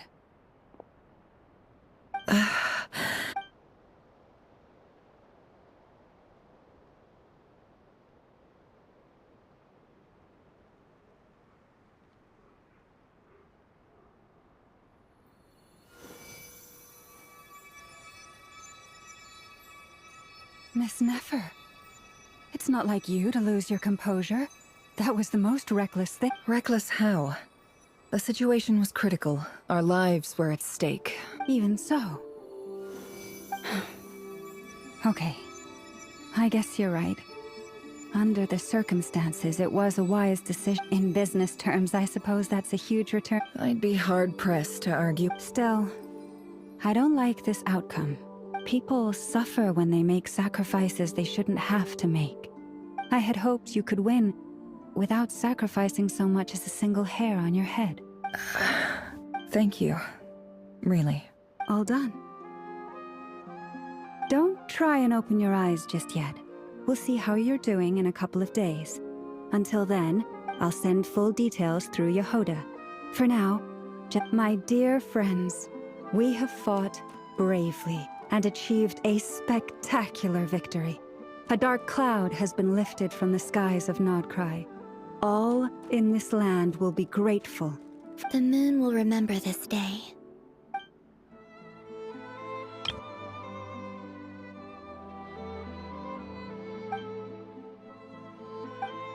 There's something I want to let you know.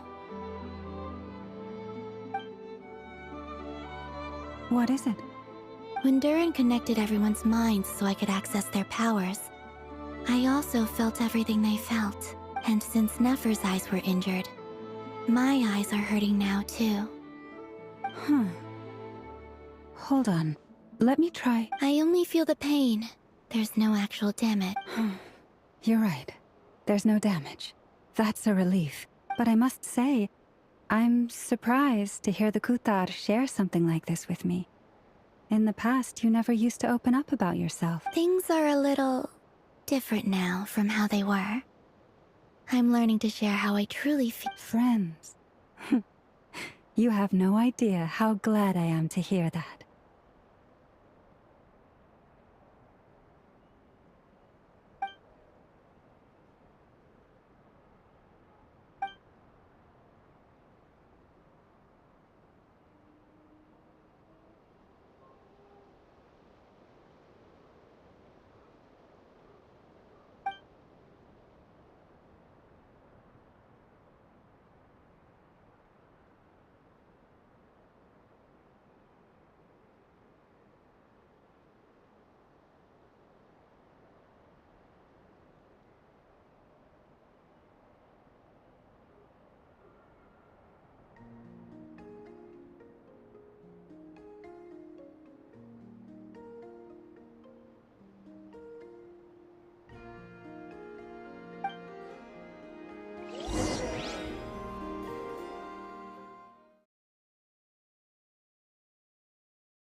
How are you feeling? Any aches and pains? Did you sleep well? I'm doing all right, Paimon. No need to worry about me. Phew! Well, that's good. Paimon's been sitting on the edge of the bed worrying about you for ages. You slept a whole day and night. Glad to hear you didn't stop. Well, it wasn't the same. Honestly, Paimon just can't relax when you're not your usual self. Well, I'm back to normal now. Oh yeah, and Albedo swung by earlier. He said to tell you to head to the tavern when you woke up. Varker and the others are organizing a victory feast and they want to celebrate with you. He also dropped off some medical supplies, but you seem fit as a fiddle, so guess you won't be needing those. If you're feeling up to it, let's head over now.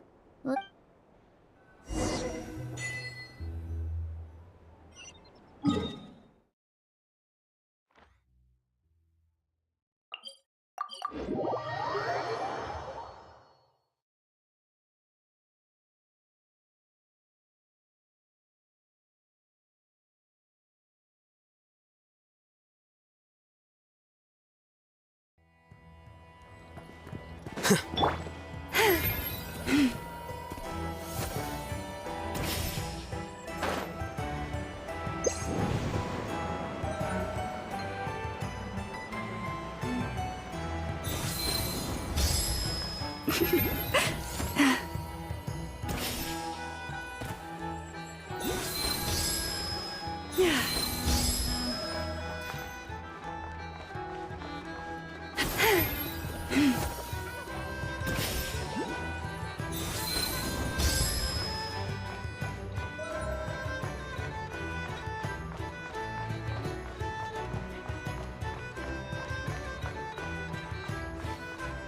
poor lost lamb.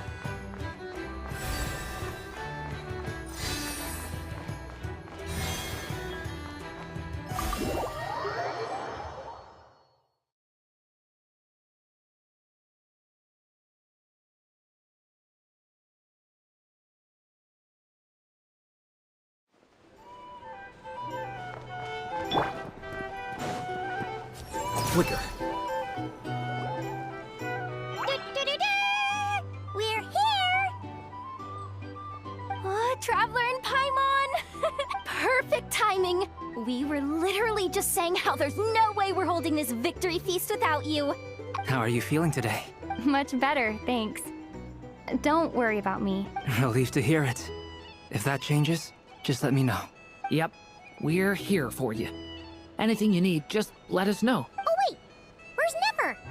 How are her eyes doing? Nefer's right over there. I'm sure she'd love to catch up with you.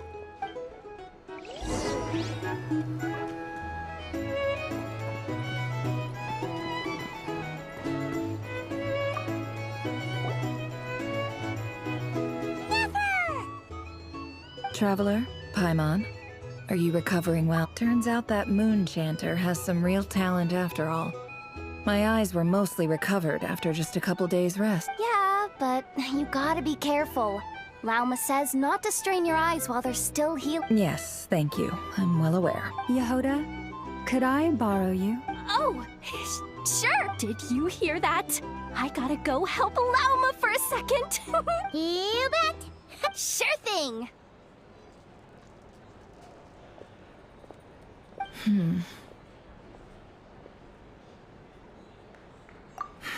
The Raker of Solnari. Kind of a snake, don't you think? No, definitely a snake. A poisonous one anyone who seeks revenge out of hatred for other people has become a snake. That's something my dad used to say. Perhaps. I'm sure it sounds like a very wise and open-hearted perspective to your ears. What else is left when everything you depended on in life gets stripped away?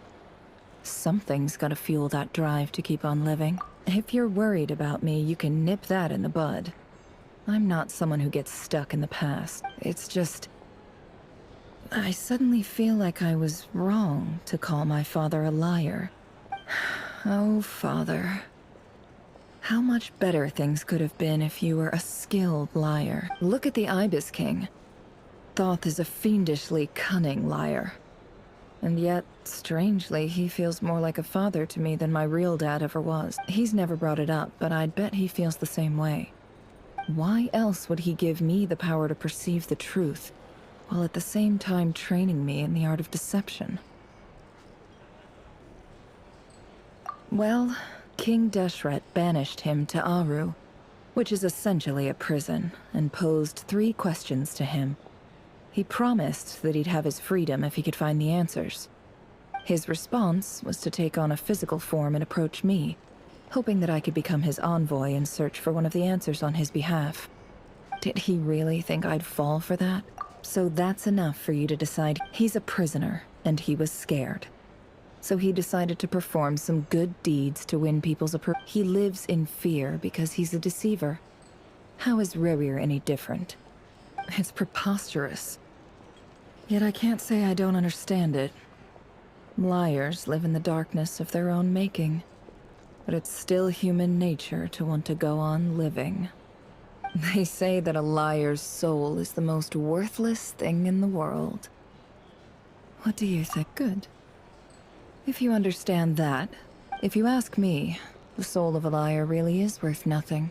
For example, when something good falls into my lap, I don't go... So be it. They have sharp ears. I can't keep anything from them. Wow, is that what it looks like? Well, you all know my past now. And I can't simply eliminate everyone who knows too much. So I guess I just have to put up with you. When you find yourself in a situation you can't... If you understand what's at stake, please ensure my secret is safe with... Very good. Oh, wait! Now that the panic's over and we've all calmed down, after all that build-up, our mystery ally never showed up even...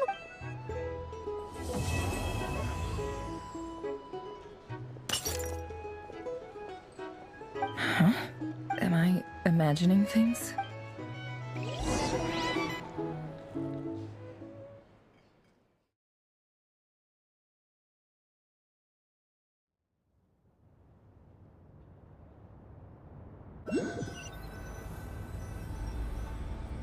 So, that close colleague who stayed behind with you? What's he been up to recently? Don't know, don't care. I get more normal human interaction from hanging out with Bosco 2 than him. Although, now you mention it, he hasn't bothered me in a while. I wonder if... If he's disappeared without a trace, it's the biggest gift he ever gave to the world. But I somehow doubt that's what's going on. He won't lie low forever. So we'd better stay on guard.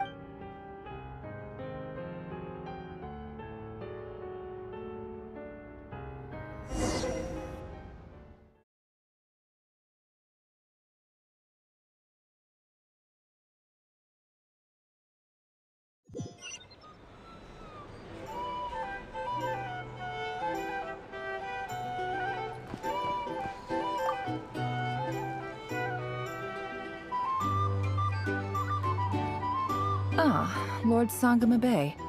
I must thank you for the device you provided. It was an enormous help. Would I be right in thinking that it was developed by the Academia? Why come and ask me when you clearly know already? I mostly came to thank you. That's more like it. A little gratitude goes a long way with Lord Sangama Bay. Play your cards right, and you might even stand a chance. The chance to work with such a kind and charitable investor as yourself would be a great honor for the Curatorium. Huh? Charitable? Who said anything about charity? First time hearing about it. Let's see. The first plot of land you purchased in Nodcry, your desert interests, and... Stop! What do you... It's nothing to hide from. They're all perfectly legitimate investments. And some of the land you purchased was with the intent of building a sanctuary? Yes, I heard about that too. How did you... You're a curious case, Lord Sangama Bay. You don't like people finding out about your good deeds, do you? But I'm afraid no matter how hard you try to keep things under wraps, where there's a will, there's a way. You did it for Sumeru, didn't you? It was empty land that was gonna go to waste otherwise. I figured if I built something there, it might at least get some use in an emergency. Disasters are capricious things. They strike without any warning. I've lost family to a disaster before, and I don't want to lose any friends or business partners if I can help it. My elder sister used to dream of finding a sanctuary. Somewhere with plenty of food, water, and medicine. Where everyone could live happy lives. It was something I looked into, but after discussing things with the Dendro Archon, I decided on a more effective strategy. The tech people handled the tech, and Moneybags provided the Mora. It just made the most sense. It's a pity that so few people know the truth about you. Everyone says that you view everything in terms of Mora, and all you care about is growing your own wealth. So, what's the problem with that? Everyone wants to be rich. It's human nature. So yes, I love Mora, and it's nothing to be ashamed of. But surely you have dreams of your own beyond just making Mora. You don't get it, do you? My dream is to invest in other people's dreams. Just thinking about it makes me happy. Thank you. For the device. And the pendant. Oh, that. I was. Seems like we've both been away from home for a very. Yeah. So long that I barely remember what my. That would be your mother, father, and. Yeah. Though it's been years since my sister passed away. It's not like I want to forget them, obvious. My sister can't help me now. Slowly but surely her fate. Not everything will fade. When loved ones pass away. Yeah, that's true. If you ask me, that's the one silver lining in all of it. Well, that, plus, I'm sure that life is much better now than it was. Oh, absolutely. I have tons of Mora, a big beautiful house. Business is booming. You've got a lot going for you too. Bob? I appreciate the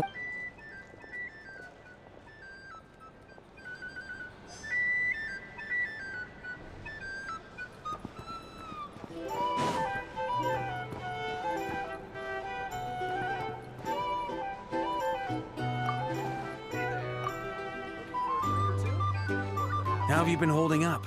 Any adverse reactions? If you start to take a turn for the worse, make sure you tell me right away. You don't need to worry about me, Grandmaster. I'm fine. I mean, I barely did anything. What? You're too humble, young man. You played an indispensable role in the battle for Nodcry.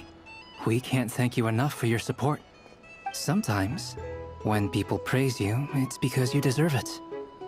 The best thing is to accept it calmly and with grace. It's important to learn how to respond to words of admiration. Let's do a quick demonstration. Albedo, that was an incredible feat of alchemy. Thank you. I can't take all the credit, though. See? Did you catch that? A masterclass in how to take a compliment. Oh, okay. Yeah, I did work pretty hard to help prepare for the battle. Hey, look who's bounced back. Looking good, Traveler. Seems like you've recovered. You won't need to take any more medication. Can I get you a drink? Huh? You know how to order at a bar now? You've sure learned a lot recently. Handling a drinks order is ridiculously simple compared to alchemy. Don't worry. Paimon believes it. You're clearly a fast learner. To be totally honest, though, Paimon didn't quite follow all the details when you first explained the plan to us. Don't worry. That's completely understandable. Unless you're a student of alchemy, it's hard to grasp the principle and how the process works. To put it in the simplest terms, we saw how our enemy stole the power of Kuvaki. And that gave us the idea of stealing his power to turn it against him. When facing an enemy you have no hope of defeating, it's best not to engage them in battle. So, instead of looking for a way to overpower him, we decided to help Columbina get strong enough to at least stand up to him in a fight. For this to work, we had to analyze his modes of attack, confirm who his main target was, and make sure that he wouldn't go beyond the range of the alchemical array. For added security, we prepared a total of 4 arrays. But to mitigate the impact of the battle, we identified one location in particular as the ideal spot, which is where the confrontation took place. The alchemical array absorbed his abyssal power. Then Durin processed it to render it usable by Columbina. That power enabled her to do what would otherwise have been nigh on impossible. What surprised me was that Dainsleif actually agreed to join us. Given his history with Rerir, he had every right to sit this one out. But we're extremely grateful for the decision he made.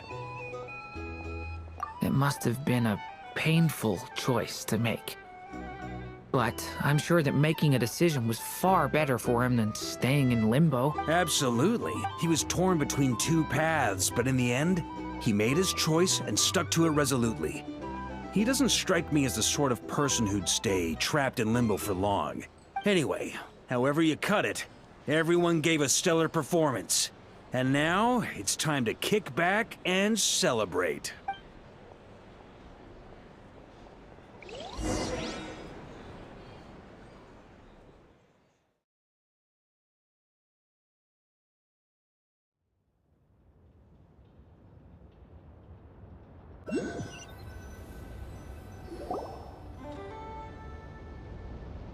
That's the only reason you're here. Yes. I've thought a lot about it. And I've realized that you, me, and Arlecchino should be friends. I think this is very important. So I felt I had to come and tell you. Well, this is a new one. I'm so moved. I can't even hold my teacup. If that's all, you can leave now. Do you not want to be friends with me? Or is it that you prefer being co-workers? What is this, Columbina? Are you deliberately testing my patience threshold? Right now, my politeness module is active. But if you say another word, I swear I'll shut it down. If your politeness module was active, wouldn't you say the word please at some point? Polonia, please see Lady Columbina to the door. Will you still invite me to your next tea party? What? Yes, I think you will. Bye-bye, dear Sandrone.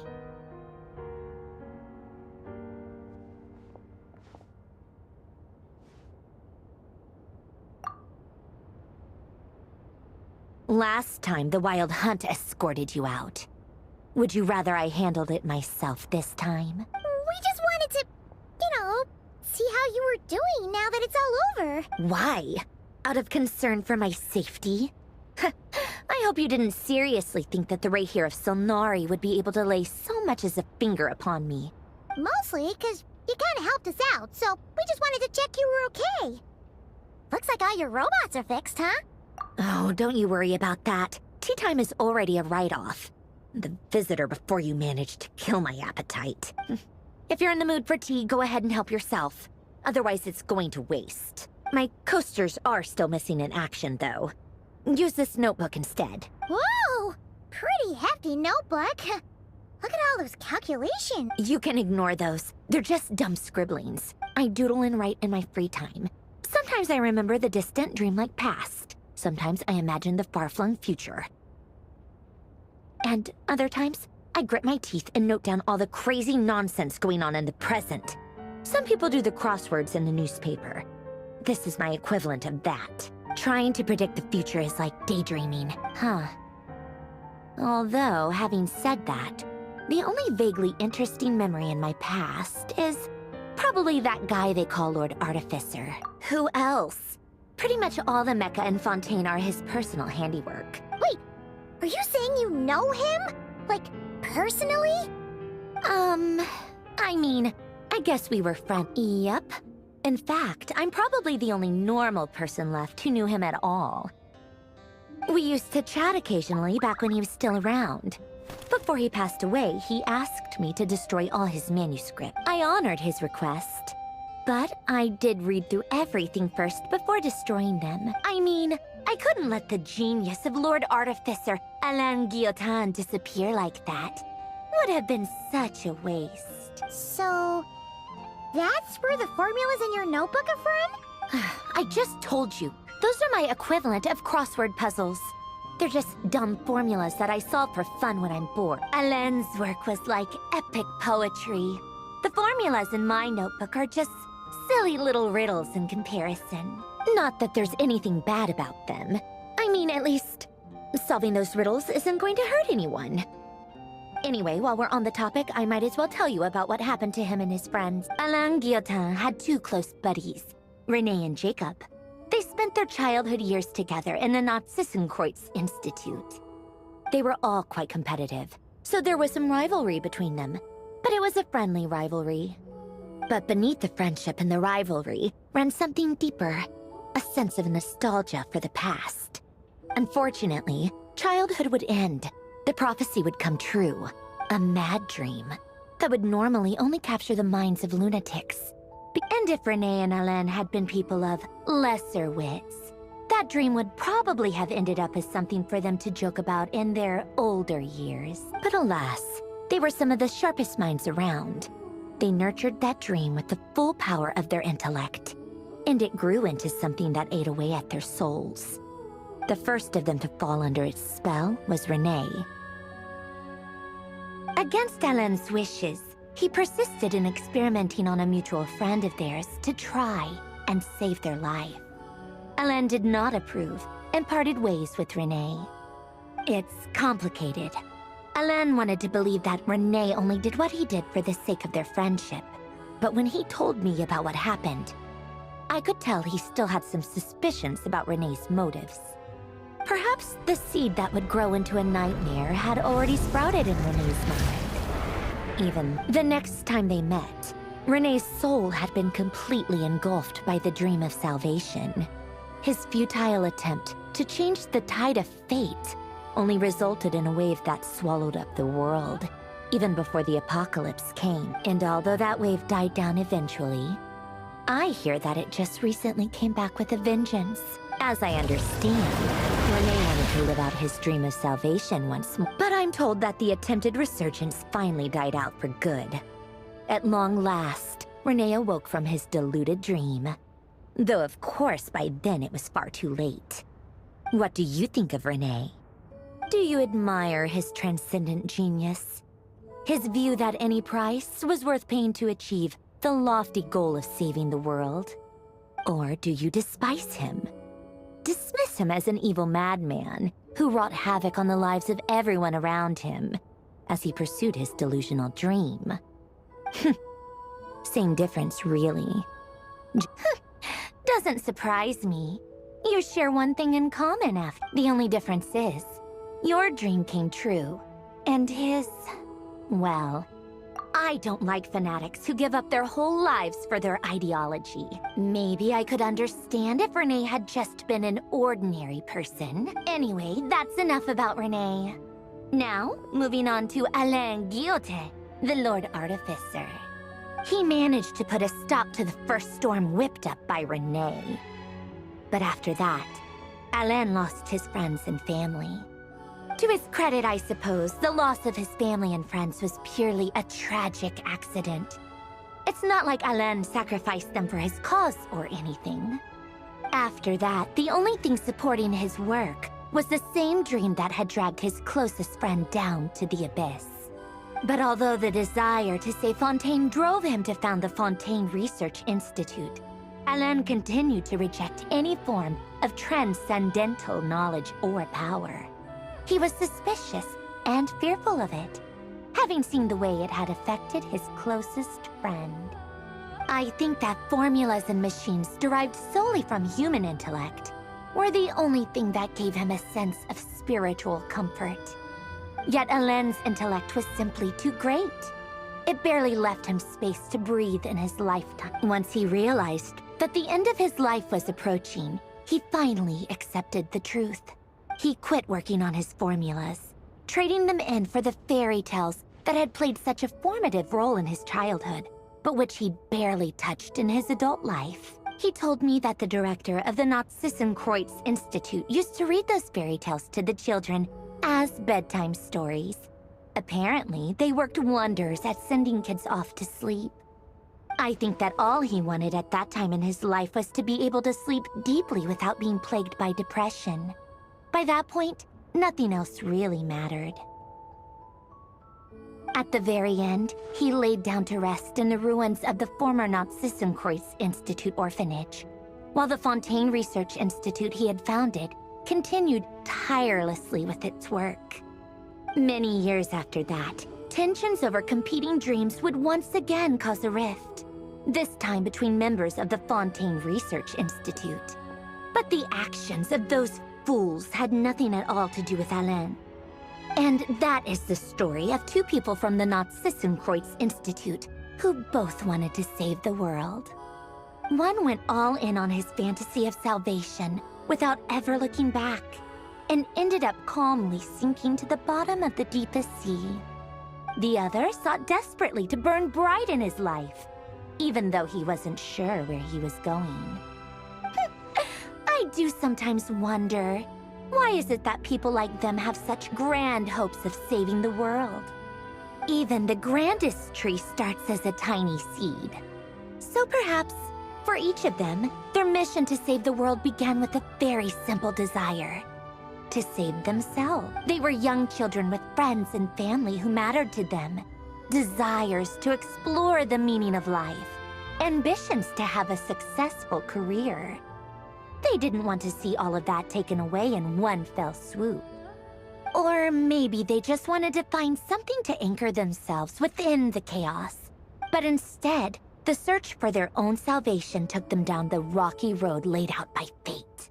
Do you think the desire to save oneself is enough of a justification to try and save the world?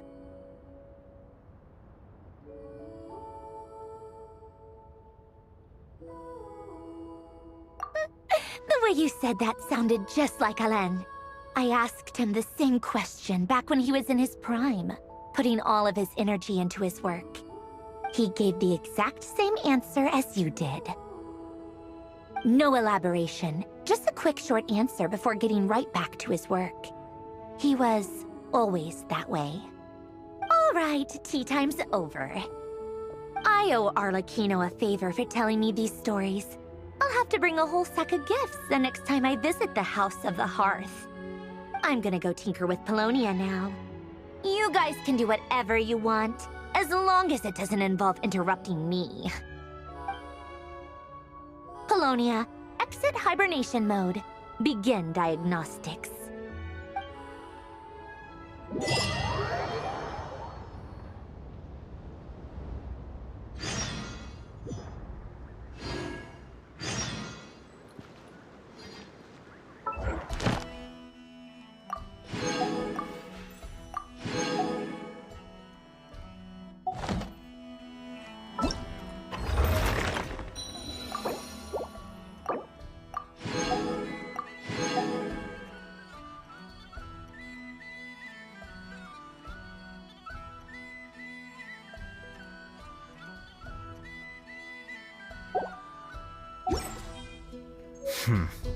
There have been...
Gather! Everybody stand back! Huh? You're toast! This one's got your name on it! Hiya! I will have order. Solidify! Teamwork is dreamwork! Let's light it!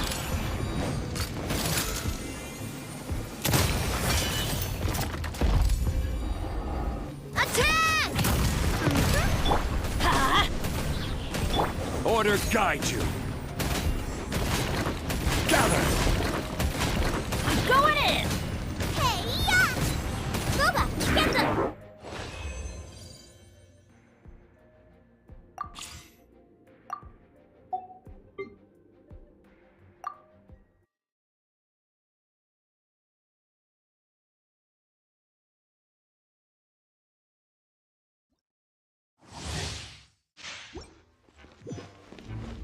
Yeah!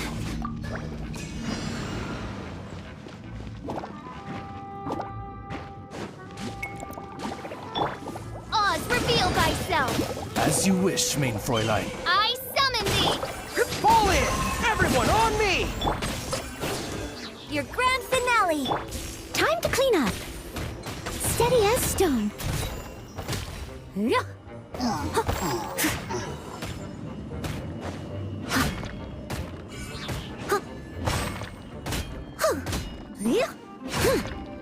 To the ferry? Phantasmagoria. Press the advantage! Advance! As a dutiful maid would. Leave it all to me. I'll catch up.